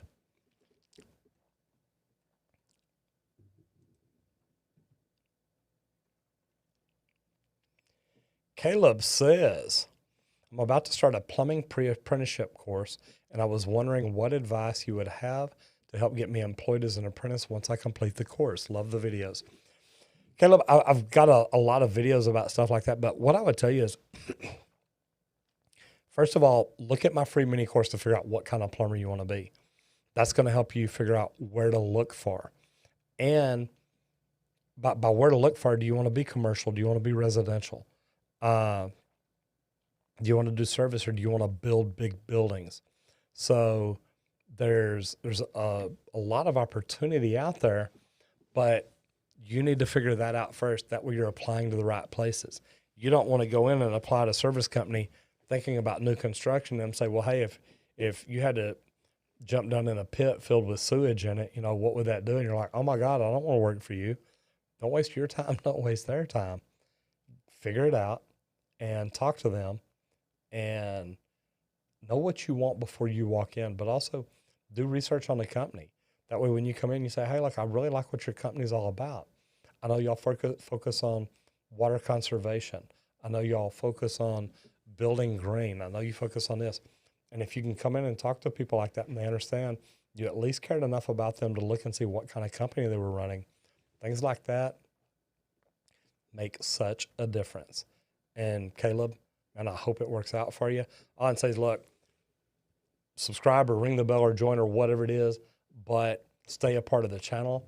That way you can communicate with us as you go along and tell us how it's going for you, what you like about it, what you think about it.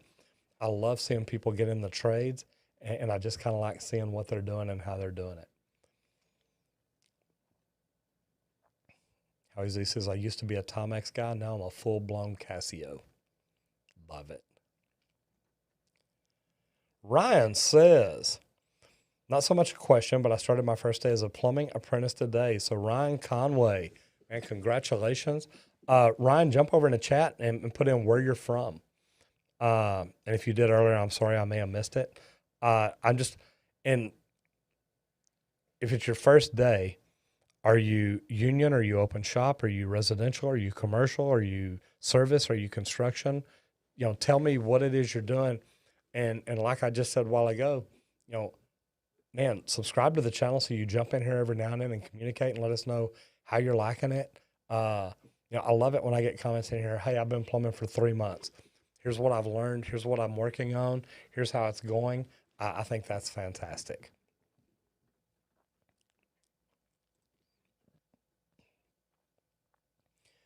Jason Georgis, how are you doing? How far does a power vent water heater have to be from a window, door, high efficiency furnace, inlet, or etc.? That's probably going to be different per each water heater. Look at the manufacturer's recommendation. I don't know that the water heater itself needs to be away from anything. I think that the vent outlet does.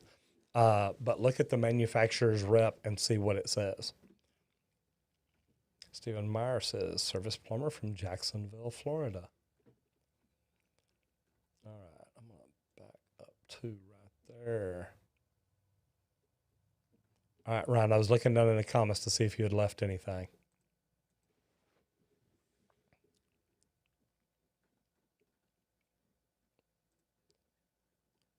So those of y'all that are plumbers, what kind of project are y'all working on?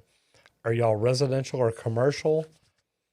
If you are a plumber in here, please put in residential service, residential new construction, commercial service, commercial new construction. Let me know. That way, I always like seeing what kind of people we have in here because it changes continuously as to what all's going on. Derek Kazungo says, good night here. It's 12 p.m. It was 12 p.m. It was today. Love you guys. Man, 12 p.m. here, and that was probably a little while ago, so about 4 o'clock here. Yeah, you're a little bit ahead of us, brother. Glad you jumped in, though. Luke Smith says, what is your favorite tool bag? And you should do a review of the Ferguson Raptor 1. Man, we've been doing some reviews of the Ferguson Raptor products, and look, I love them. And I'm not just saying that because their name's on the wall. Look, their adjustable wrench, and extra wide. There's a lot of things I love it. There's a lot of things about it that I love. I've got a shoulder bag by them that's great for a go bag. I've got the Vito Pro Pack, the big one, the big blackout model. And man, that's probably one of my favorite. And I've actually done a video of it. But yeah, matter of fact, I'm going to take a picture of that so I can remember to do a video of the Raptor 1. So figure that out and how to do it. Purple Fire 117 says, I love your videos so much. And I'm glad that y'all do. And look, I love it. We are getting to do really cool things with a lot of really cool people. But the cool thing about it is I help to recruit people into the trades. I get to help tradesmen that want to be better. And then I get to help tradesmen that want to own their own company or even company owners and teach both of them how to do social media better to grow their business. So I got to tell y'all, man, I love what I get to do. Robert Thomas says, what is your opinion on the current standing with our plumbing board? Man, I'm going to have to go make a drink on that one.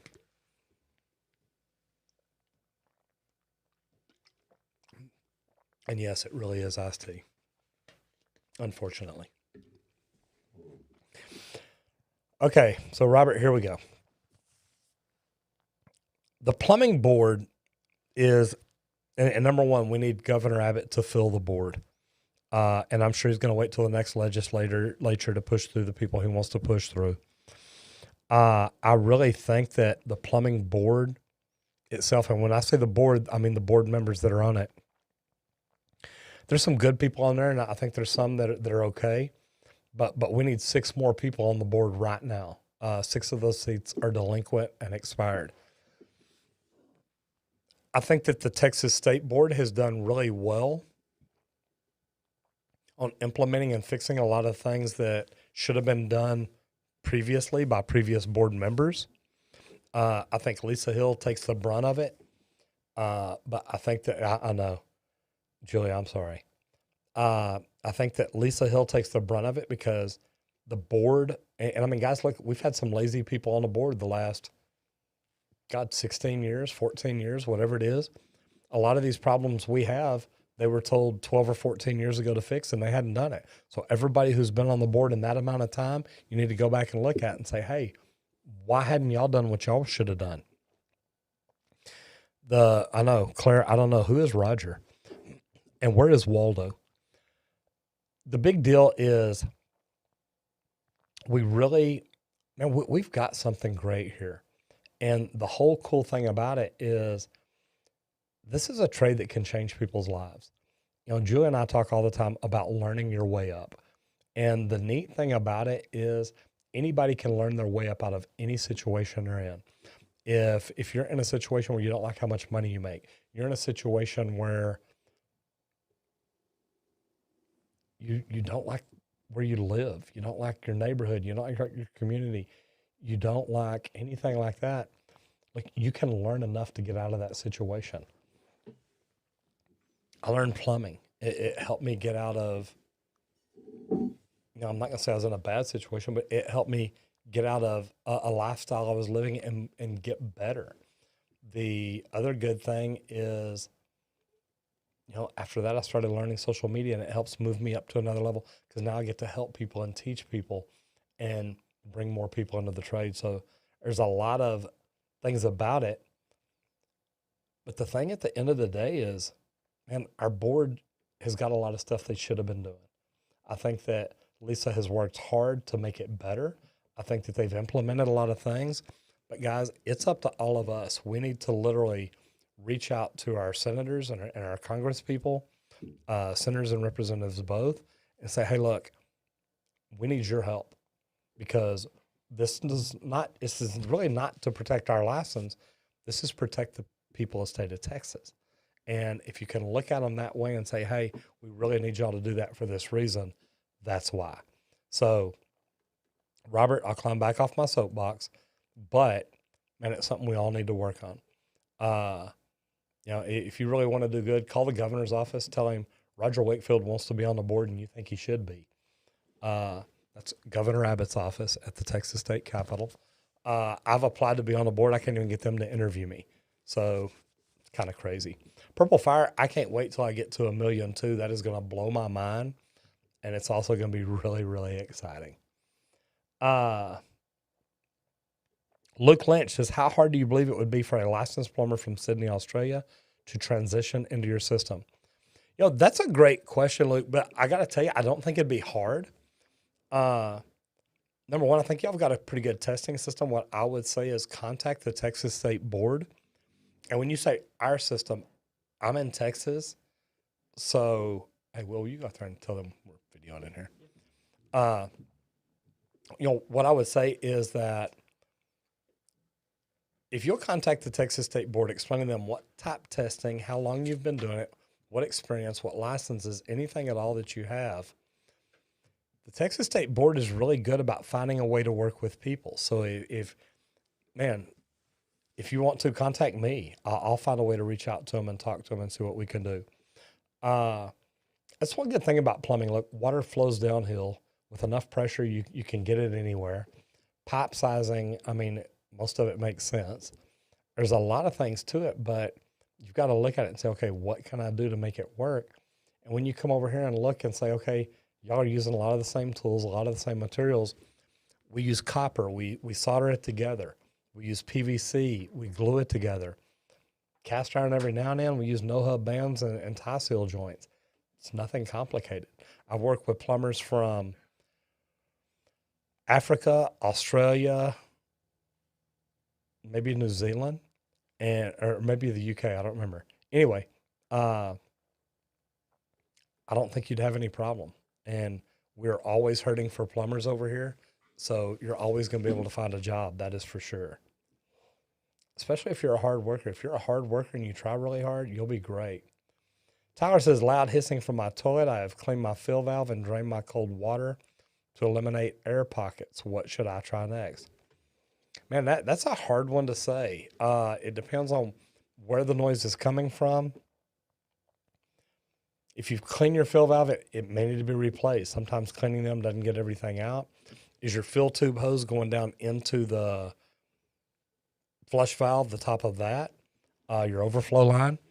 And is everything set up and adjusted the way it's supposed to be? So it's hard to say. I want to take a minute because I looked down here and I saw it. We started a Reddit a while back, and it's actually a subreddit. And I know that the Nightbot put a link in there a while ago. And I love the Nightbot. Nightbot takes care of us. The cool thing about it is,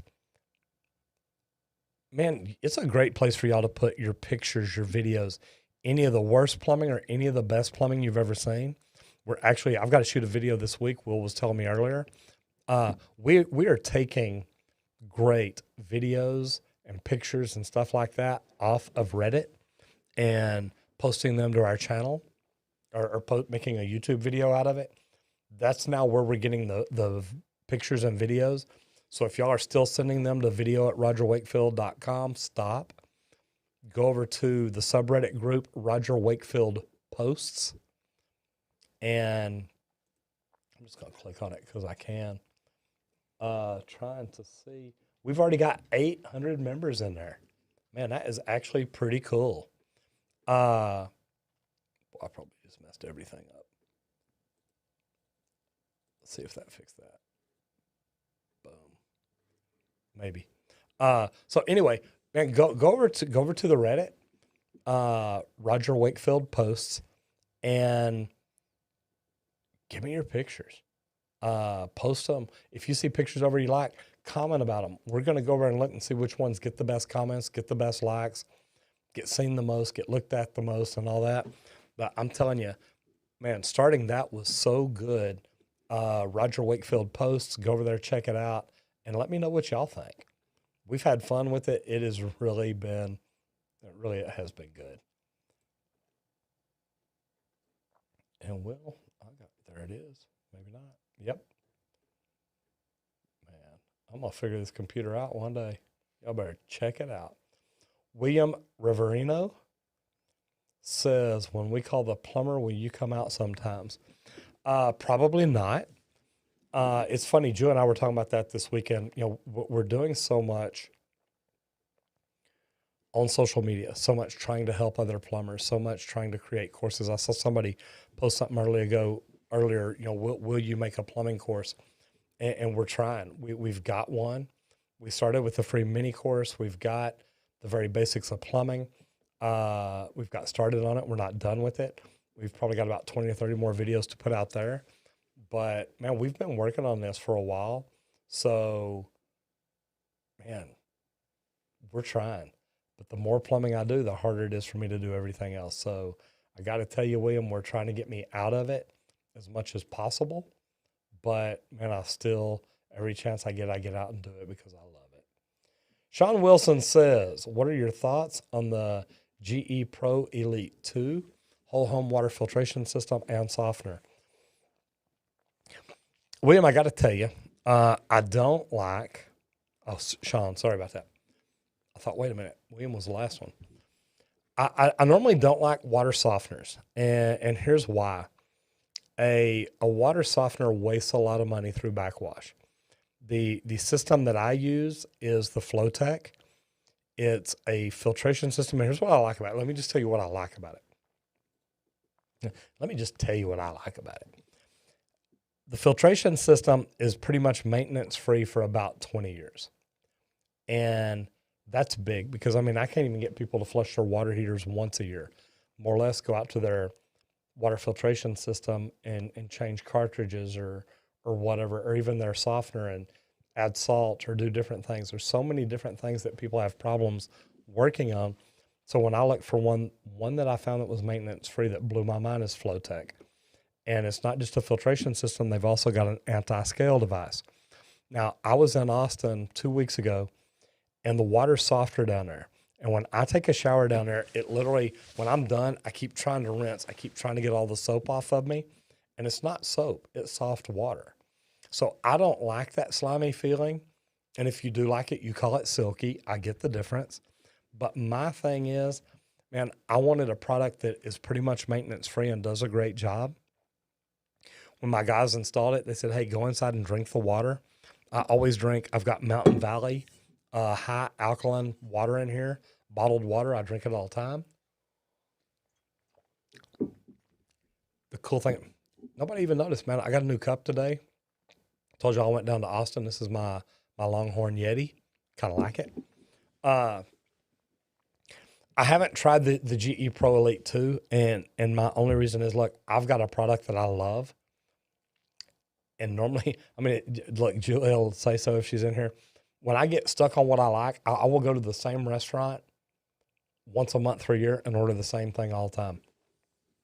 Once I know what I like, once I know they've got what I want, I don't need anything else. So I don't try a lot of other water filtration systems. There's a lot of work to them.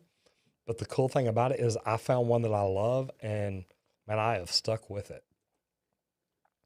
But when my guys told me to go home and drink my water and another Yeti of the tap water, I couldn't even tell a difference. So pretty cool.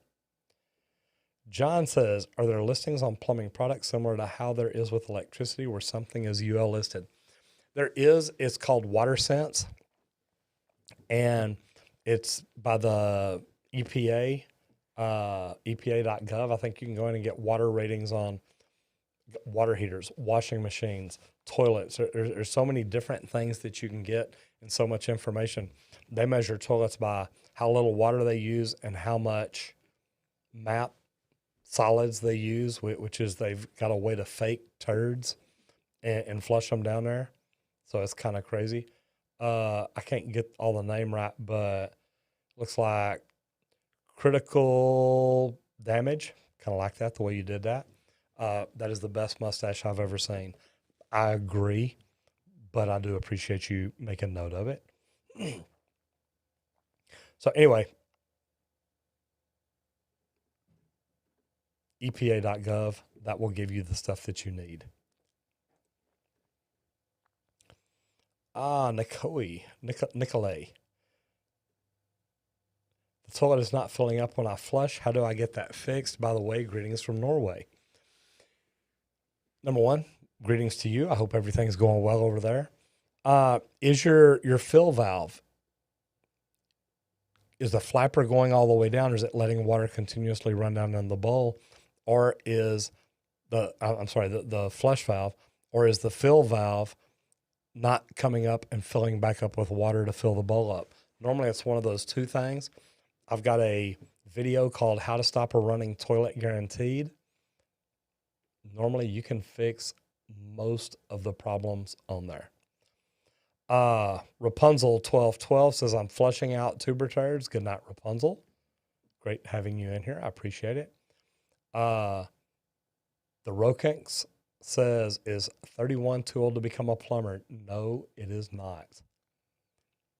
Man, I've seen people start plumbing at the age of 55. So not at all. Rapunzel, be back next week. I will see you then. Thank you so much. Back into the forum for a few more questions. Adam Dibbs says, recently qualified plumber living in the UK. What helped you price jobs when you first started? You know, now we're going to be different because we're on different sides of the pond. But the neat thing is, if you know what other companies are charging and you're just going to try and beat their price, you're probably going to do it wrong. The thing that I will tell you is you've got to figure out what your cost is. Meaning, if you hire a plumber, and say you hire the most expensive plumber in your area, because that's how you want to set your pricing, because you want to be able to afford him. So you hire that plumber and figure out what would it cost you to send him out. And you've got to think about your overhead, your building, your insurance, your gas, your fuel, your vehicles, the equipment you have on the vans, the tools, the materials. And none of this stuff is cheap. But you've got to figure all that stuff out and set your pricing accordingly, or you're going to lose money. And if you've got other plumbers, other plumbing companies around you, and you're like, well, look, they're only charging, and I'm just going to say it for a round number, they're only charging $100 an hour. I'm going to charge $80 because I think I'll get more work. You may just be going out of business quicker than they are. You don't know what their costs are, so it doesn't really matter what they charge.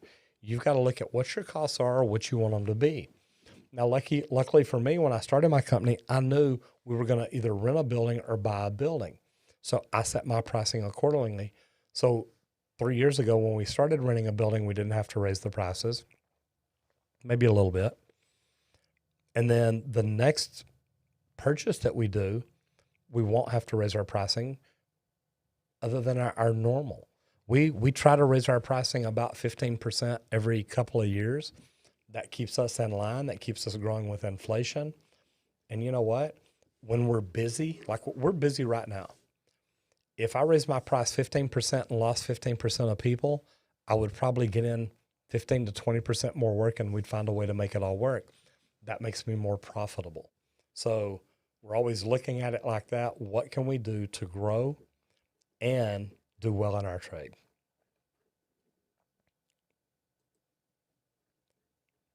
Next one here. Paul says, Roger, when you were younger, what plumbing problems did you have? List them all. Well, don't have time for that. Really, the only plumbing problems I had growing up, we had a water heater leak one time. I remember that. And a leak on an outdoor line So nothing crazy.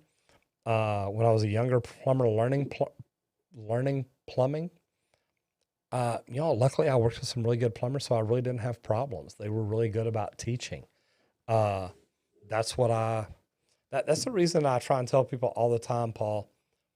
It's great for them to teach. If you're a journeyman, you need to be teaching that apprentice every day. And that really is a big deal. Benjamin says, I'm curious about plumbing and electrical. What are the best ways of getting into them? First of all, Benjamin, go to my website and go look at the mini course. I ask people all the time about, I want to get this right, commercial, residential, service, and new construction, union and non-union. It is the same thing that you're going to deal with as a plumber or an electrician. So go in and look at that. That'll help you figure out what kind of trade you want to get into. But then also think about it along the way. Is plumbing or electrical really, do you want to work with water or do you want to work with electricity?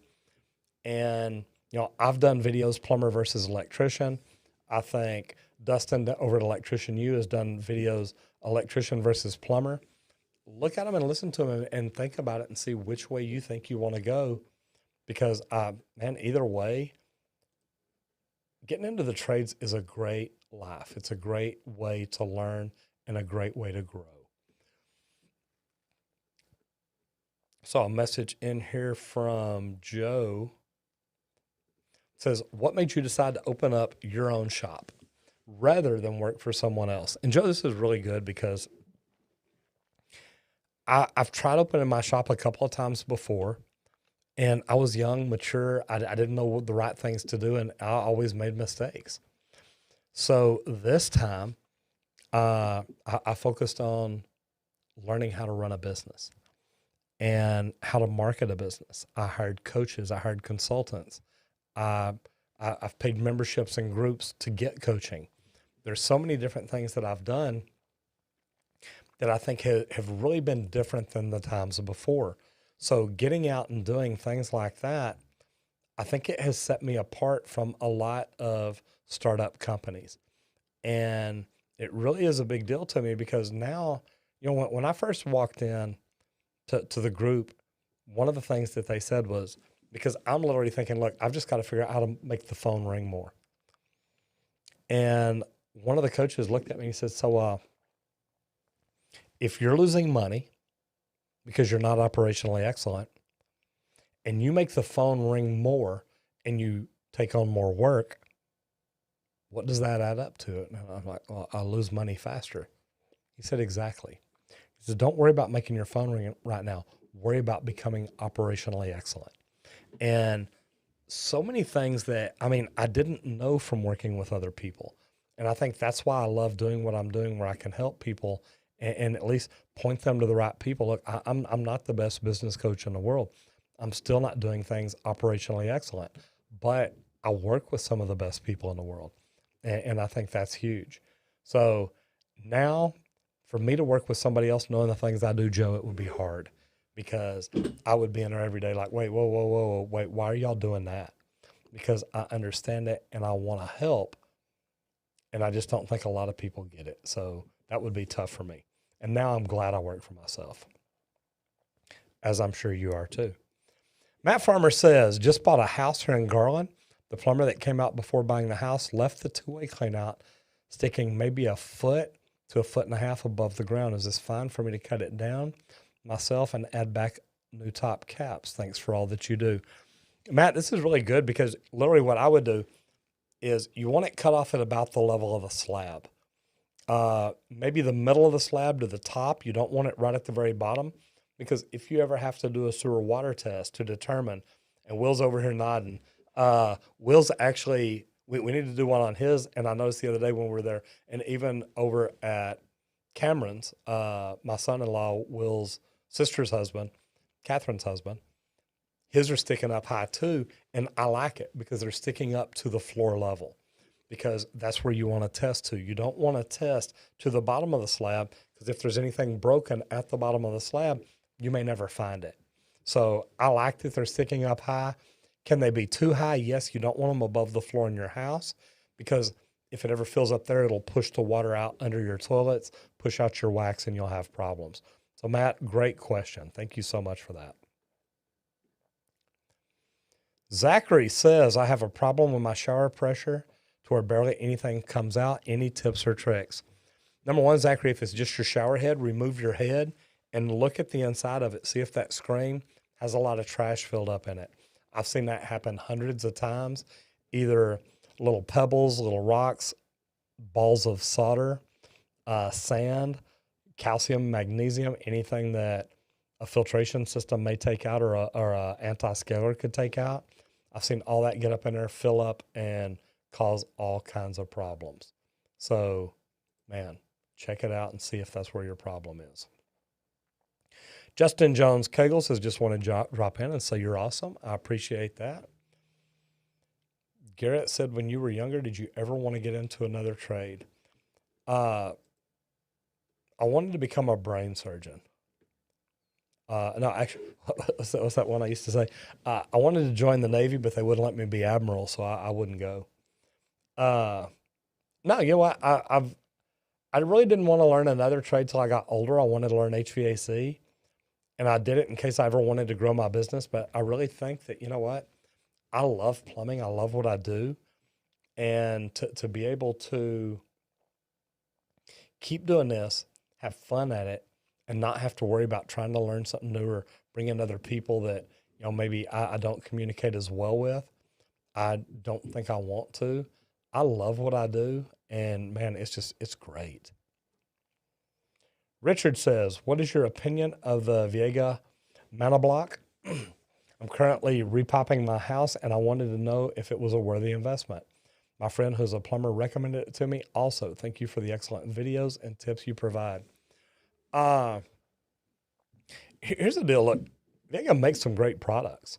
And I don't remember which one the monoblock is. I'm thinking that's one of the press machines. Here's my thing is there are so many wonderful products out there. And guys, look, things are just going to keep improving. And I'm looking it up right now just to make sure. I actually got to meet Viega at the the manifold. No, I love this. Man, I was completely off. I love this thing. And I'll tell you why. This is something that if I was building a house, I would love this, especially for the new builds. Now, if you're remodeling it, it may be harder to do. I love the fact that a plumber or a homeowner, either one, you've got a leak under a Roman tub, you come turn the water off to it, hot and cold, boom, done. You're not affecting the water anywhere else in the house. I think this is fantastic. Now, y'all heard me talking earlier about meter dog and stuff like that. If you put that on at the meter coming into the house, and then you've got the monoblock there that actually distributes specifically to certain fixtures. Each line is dedicated to a single fixture. That is phenomenal because when your meter dog goes off and tells you you've got a problem, literally you hit a button on it, you turn the water off to the house. Then when you get home, you turn it back on, you go listen to each valve and see which one's leaking. You turn it off. The meter dog says, hey, you stopped your leak. You know what line's leaking. Now you figure it out. Now you fix it. Man, that is so much easier. Now you've pretty much done half the leak detection job before the plumber ever gets there. And that can be very expensive. So I love it. Richard says, hello, Roger, one more. I'm currently trying to install a new hybrid water heater with a heat pump. The old water heater was a standard 50 gallon. The old water heater had a 3/4 inch copper drain line. My issue is that the heat pump has a condensate line that needs to be drained. Is it possible to add a T-fitting to the copper pipe to create 2 drain lines, one for the TMP relief and one for the condensate? I have been looking at the plumbing code, but I can't seem to find an answer to this. Thanks again. I'll tell you what, and this one is really a hard one to answer, and the reason being, the code's not necessarily the problem, it's local city addendums. Here in Richardson, where I live, if we go to install a water heater on the interior of a house and there's no exterior wall and there's no TMP there, they will actually let me pop the TMP into the drain pan, put a flood stop in there that's going to make the alarm go off. That way, if it ever goes off, they'll know. And then I just put a boiler drain on the drain pan. That way, if water ever gets in that, they know. And it shuts the water off. They can drain that down. Contact your local plumbing inspector, your local municipality, and explain it to them. Talk to the plumbing inspector, talk to the mechanical inspector, and say, hey, look, this is what I've got. This is where we're at. What can we do here? And I think you'll find out they'll work with you. They'll tell you exactly what's required in your area. And man, that helps so much. So, and Richard, do me a favor. Come back in here next week and let me know what they told you, because I'm interested in seeing how that one turns out. Greg says, have you ever made someone pay for something they didn't need?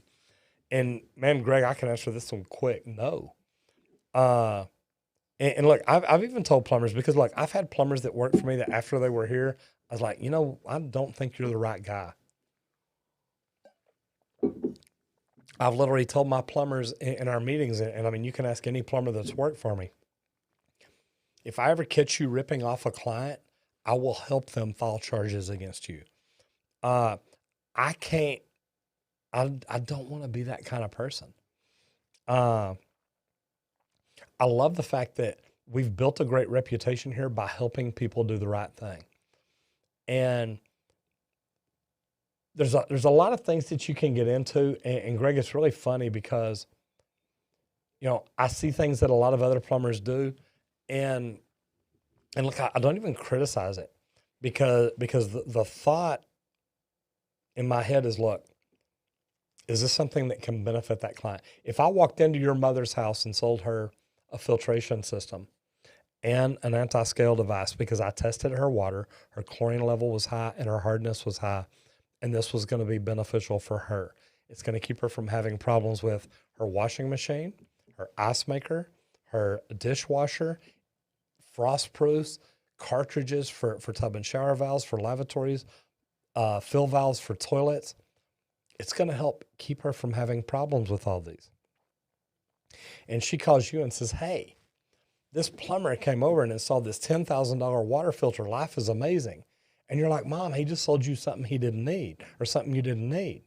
Well, man, if I tested the water and I qualified it and quantified it and verified it and explained the situation to her, and she says, look, I want that.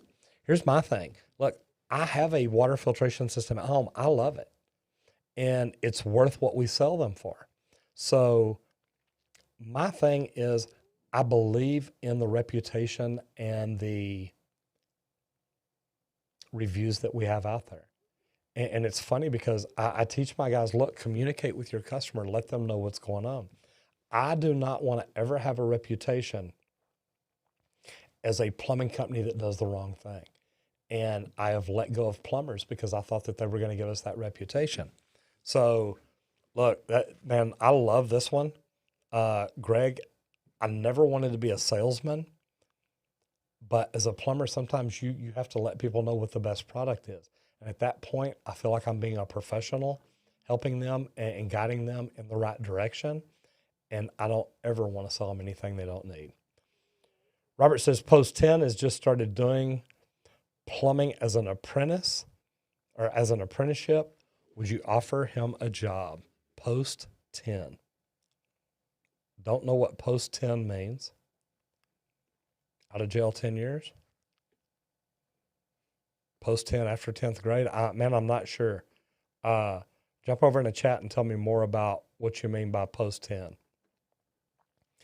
Next one is anonymous. Does a higher price mean a better plumber? Not always. It's funny. I had a meeting where I actually went to one of the biggest plumbing companies around here for mentorship and talked to one of the owners, and he looked at me and he said, you'll be a better plumber. You will always be a better plumbing company than me. This is right after he told me I needed to raise my price because I wasn't charging near enough. But he told me, he said, you'll always be a better plumbing company than me. And I said, why? I said, you're huge. You've got 100 trucks. You do $50 million a year. You've got a great company here. And he said, yeah, but your deal is you understand plumbing better than me. He was an electrician. And his electrician was one of the biggest companies around. But his plumbing company was growing and doing really well. And he did. He just looked at me and said, look, you'll always be better at it because you can talk plumbing with your people. I can't. I can talk to them about electrical work. And I can talk to my electricians, but I can never really talk to my plumbers the way you can. And I thought that was wonderful because they do charge more.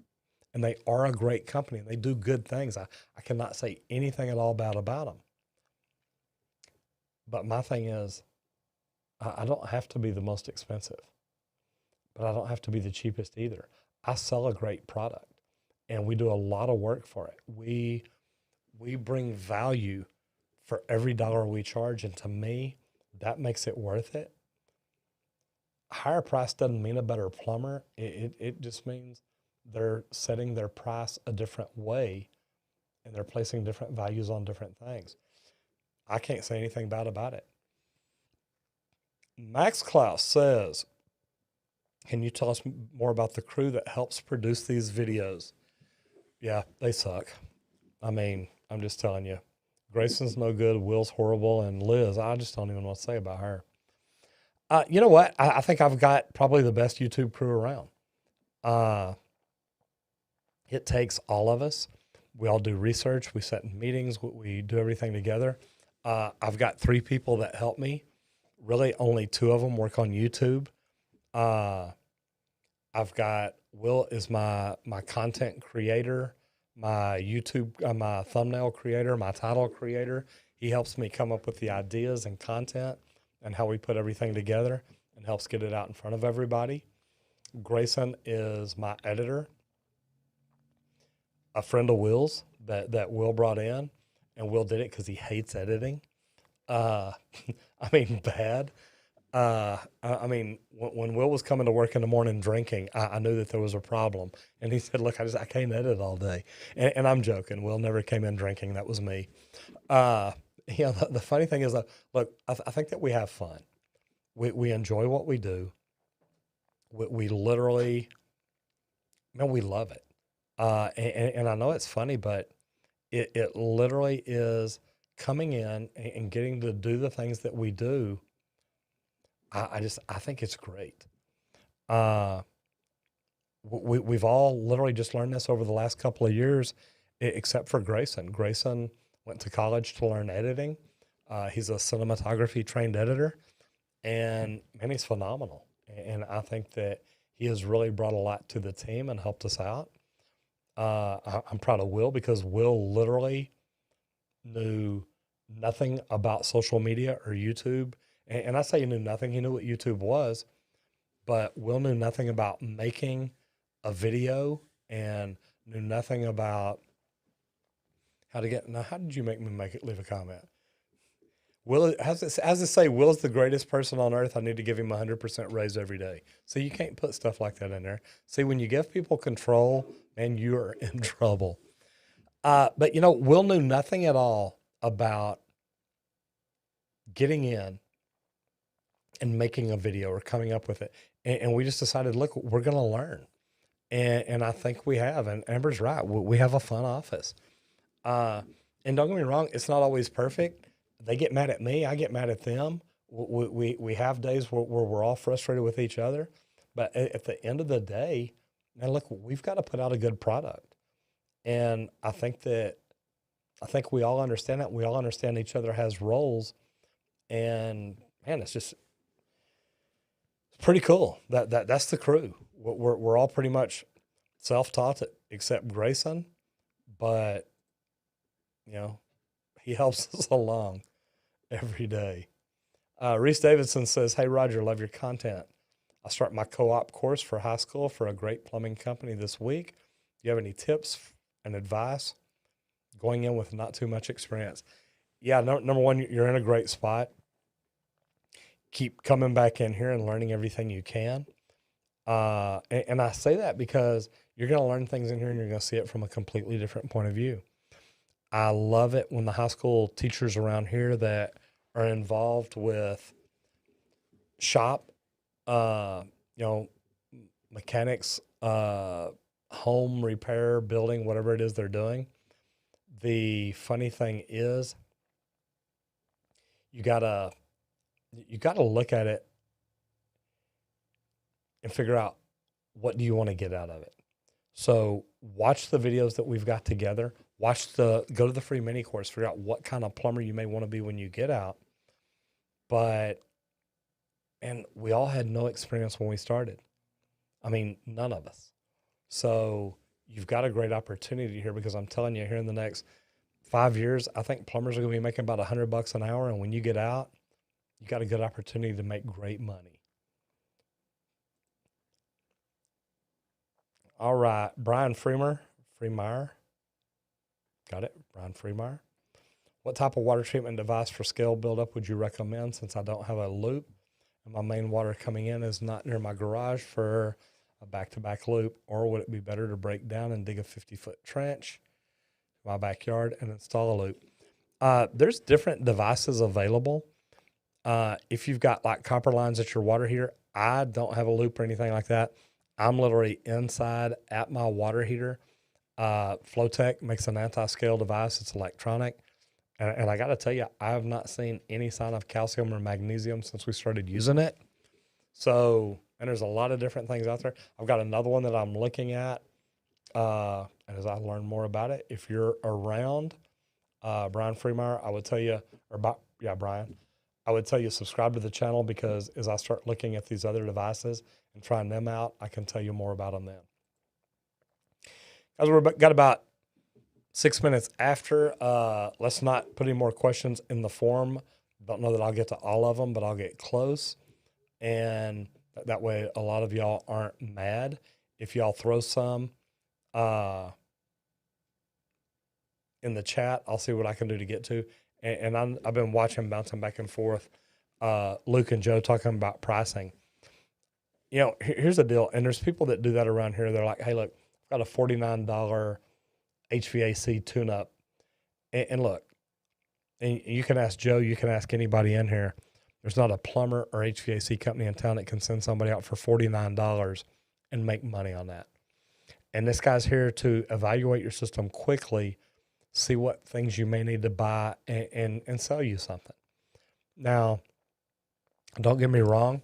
If they come out to my house and say, hey, you really need to take that fan out and clean it, or we can do it for you, or we can just replace the system. It's 10 years old.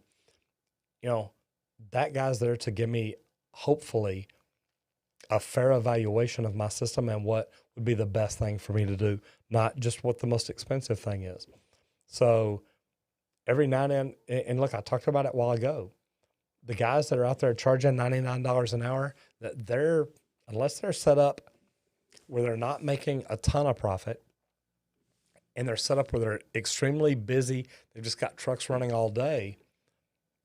I mean, man, I don't see how at $99 with what I know about a budget for a plumbing company, I don't know how you can take $99, take out, 30% for labor, take out this much for profit and overhead, take out this much for materials, and this much for marketing and everything else.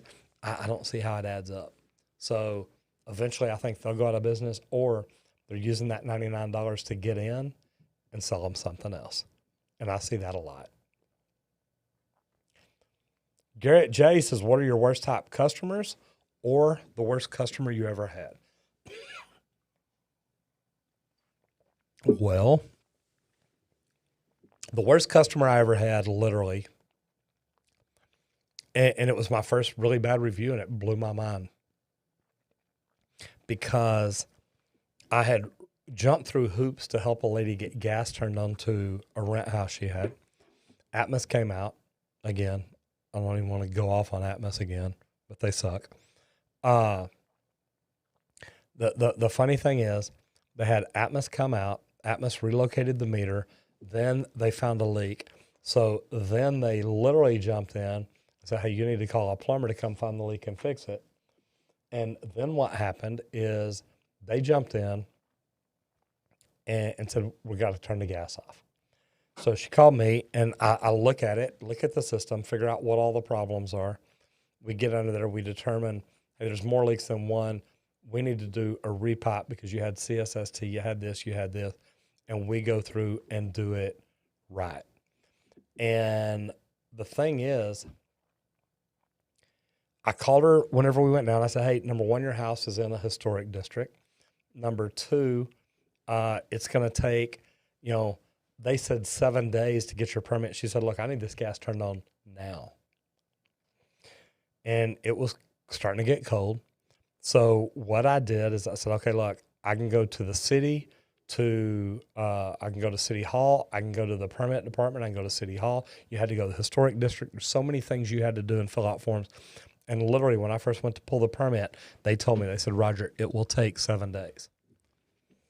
And I texted her and told that. She said, look, I need it on. Please do whatever you have to do.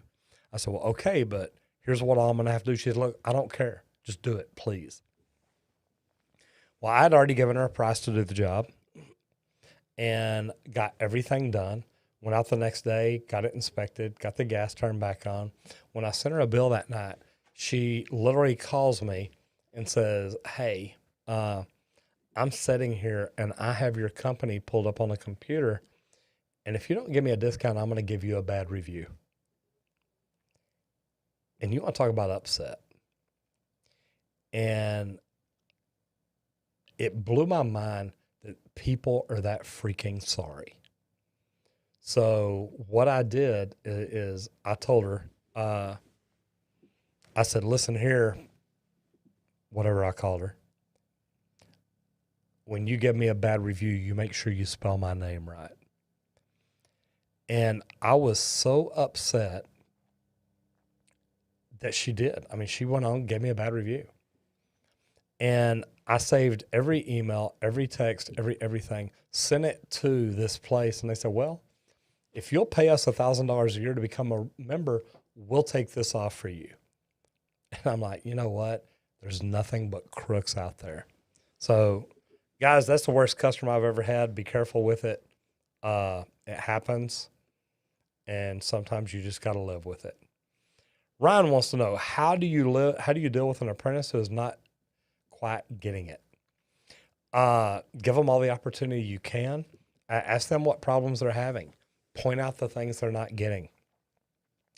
If I teach an apprentice how to do something and I hand it to them the next day and say, hey, do this for me, and they don't know how, I want to know why. I want to know what the problem is. And it's going to be like, look, I showed you this yesterday. I shouldn't have to show you again. If I hire an apprentice and say, hey, I want these things done today, I want these things done tomorrow, I want these things done next week, and I got to come back next week and say, hey, why is that not done? Why didn't you clean out that van? Why didn't you empty that toolbox? Why didn't you move that? I want to know why. I mean, I'm paying you what we agreed upon. Why aren't you doing what you're supposed to do? And if they don't get it, if there's no hustle, I just tell them, look, this may not be the right thing for you. Now, don't get me wrong. I'm a hard guy to work for. But it's because when I was coming up, when people told me this is what you need to do, I did it. I just did it. I knew what my job was. I knew what I was supposed to do. But I also knew that that's how I learned, by getting in and doing it. So, I don't know. It's hard. It's hard because, people today, they learn a little bit different.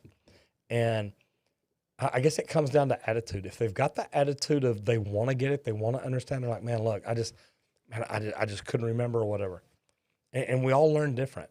Some people learn from listening. Some people learn from reading. Some people learn by touching it and feeling it. What kind of learner is he or her? And how can you figure that out? And I ask them, is there a better way for you to learn? Remember, the best way to teach somebody is, number one, show them. Number two, do it with them. And then number three, let them do it with you watching. Because if they can teach you how to do it, they've got it figured out. So, man, show them how to do it once. Do it with them once where they're watching you, they're touching you, they're helping you. And then next time, let them do it. And then next time, maybe even just step back down and say, hey, not going to happen. Figure it out. So anyway, good way to do it. We are down to just a few more questions and just a few more minutes. This is going to work out perfect. Let me see. What does PEC stand for? It's cross-linked polyethylene pipe. That's what it is. Not an acronym. No, it's not. PEX is cross-linked polyethylene. The PE is polyethylene. The X means it's cross-linked. That's the way it's manufactured. Might be the easiest questions I had all night. I like that. John Beach says, is it normal for the kitchen sink and ice maker to not be supplied with soft water? Well, if the house is supplied with soft water, normally the entire house is, so I don't know why it wouldn't be. Normally you put a water softener in and it supplies the entire house that way. I don't know why anybody would take that out. A reminder, subreddit. Guys, I talked about this earlier. If y'all have not gone over the subreddit, please go check it out. Roger Wakefield posts. And the reason you want to go over there and become a member is that is where you get to post videos and pictures of the best or worst plumbing you've ever seen. And we're using it to make videos. We're doing a lot of cool stuff with it. But also go over there and look at it and score it and let us know what do you think about the pictures and videos? Is there anything good in there? Do you like it? Got a thing here in the comment that says, do you wipe down your soldered pipe with a wet or dry cotton rag? Dry when you're soldering, wet if you're going back later and cleaning it up, if you're trying to get the flux off. Captain Rex says, have you ever had to deal with indoor sprinklers? Absolutely. I used to work for a fire sprinkler company. That's where I learned to seal floss. And I'm also in Texas. I have an endorsement called the Multi-Purpose Residential Fire Protection Sprinkler Specialist. Say that when you're drunk. The cool thing about it is I've had it for a while. There's not a lot of it being done in Texas, and I think there should be. I think every residential house should have a fire protection system. So, Captain Rex, yes. Mark Griffith, do you do much with geothermal heating? No.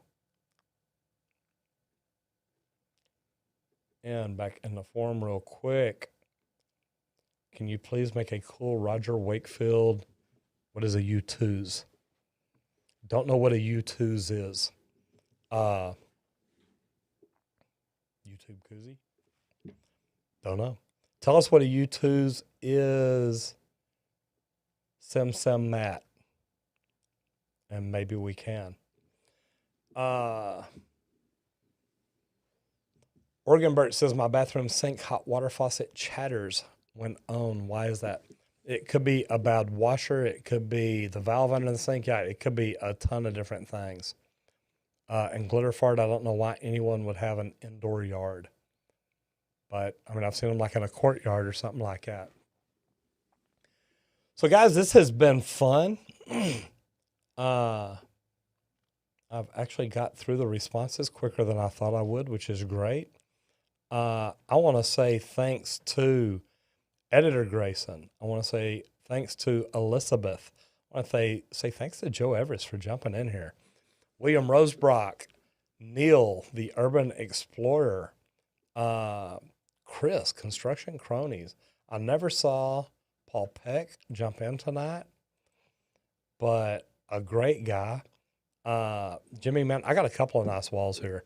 I don't know if you mean the one with the Ferguson logo on it or if you mean the one over here, but we built this and have had fun with it. We've actually built another studio over in my office that we're going to start doing some stuff in. So we've got a lot of cool things that we're working on. Look, if y'all have been here before and you like this, man, do me a favor. Give me a thumbs up. Let me know. If we do stuff that y'all don't like, do me another favor. Send us a message and let us know, hey, I really wish you'd do this instead. Aha. Says a U2s is a little action figure, typically based on the creator of the channel, similar to pop figures. So I will ask Liz to check that out and see what that'll take. It's funny because Grayson was saying the other day we needed a little figurine of me or something. So that could be pretty cool. So anyway, look, if you've been here before, if you like it, let us know. If you don't, let me know. Tell me, hey, man, I really wish you'd do more of this. Do y'all like the videos we're making? We make some really, I think, some great videos. Black T says our channel's literally underrated. And yes, we're going to work on the YouTubes. We're going to figure this thing out. Unless you're going to use it like a voodoo doll and stick a pin up my backside or something, then it would not be very nice, and I would not like that. Black Tea, all I got to tell you is, look, man, we love what we're doing. We try. That's why we ask people to give us thumbs up, share it if you like it, tell other people about it. We literally, I love the opportunity that I have that we're allowed to help people get into the trades, help people get better, and help people learn more about social media to grow their companies. We're also, if y'all don't know,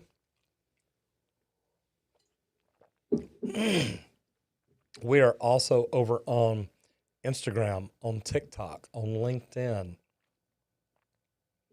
I know we're still on Pinterest. We've got things all over the place. So if you like what we're doing, check it out. Yep. Brian Freemeyer, I answered all those. Any of your service guys on commission? No, we don't do commission. We've talked about it to try and incentivize them, but I don't want people out feeling like they have to sell to make money. And this is another good one. Andrew Fair jumped in and says, what got you into YouTube? How did that venture get started? I actually had to figure out how to use social media to grow my plumbing company. And I got interviewed and asked about that earlier. And I went to a conference to learn what I thought was just social media. And literally, it turned into learning YouTube, learning to speak in front of people. And I love it. Whenever I realized that I can use YouTube to not only help grow my company, because it has, but also to help people get into the trades, to help people that are in the trades get better, and to help tradespeople that maybe want to open their own company one day move up and do that, or help current company owners learn social media to help them grow their business like I have. To me, that's just cool. I got into social media because I hate getting ripped off by marketing companies, and that's all that was happening. So I decided I wanted to learn social media. I seriously thought I was just going to learn how to do Facebook posts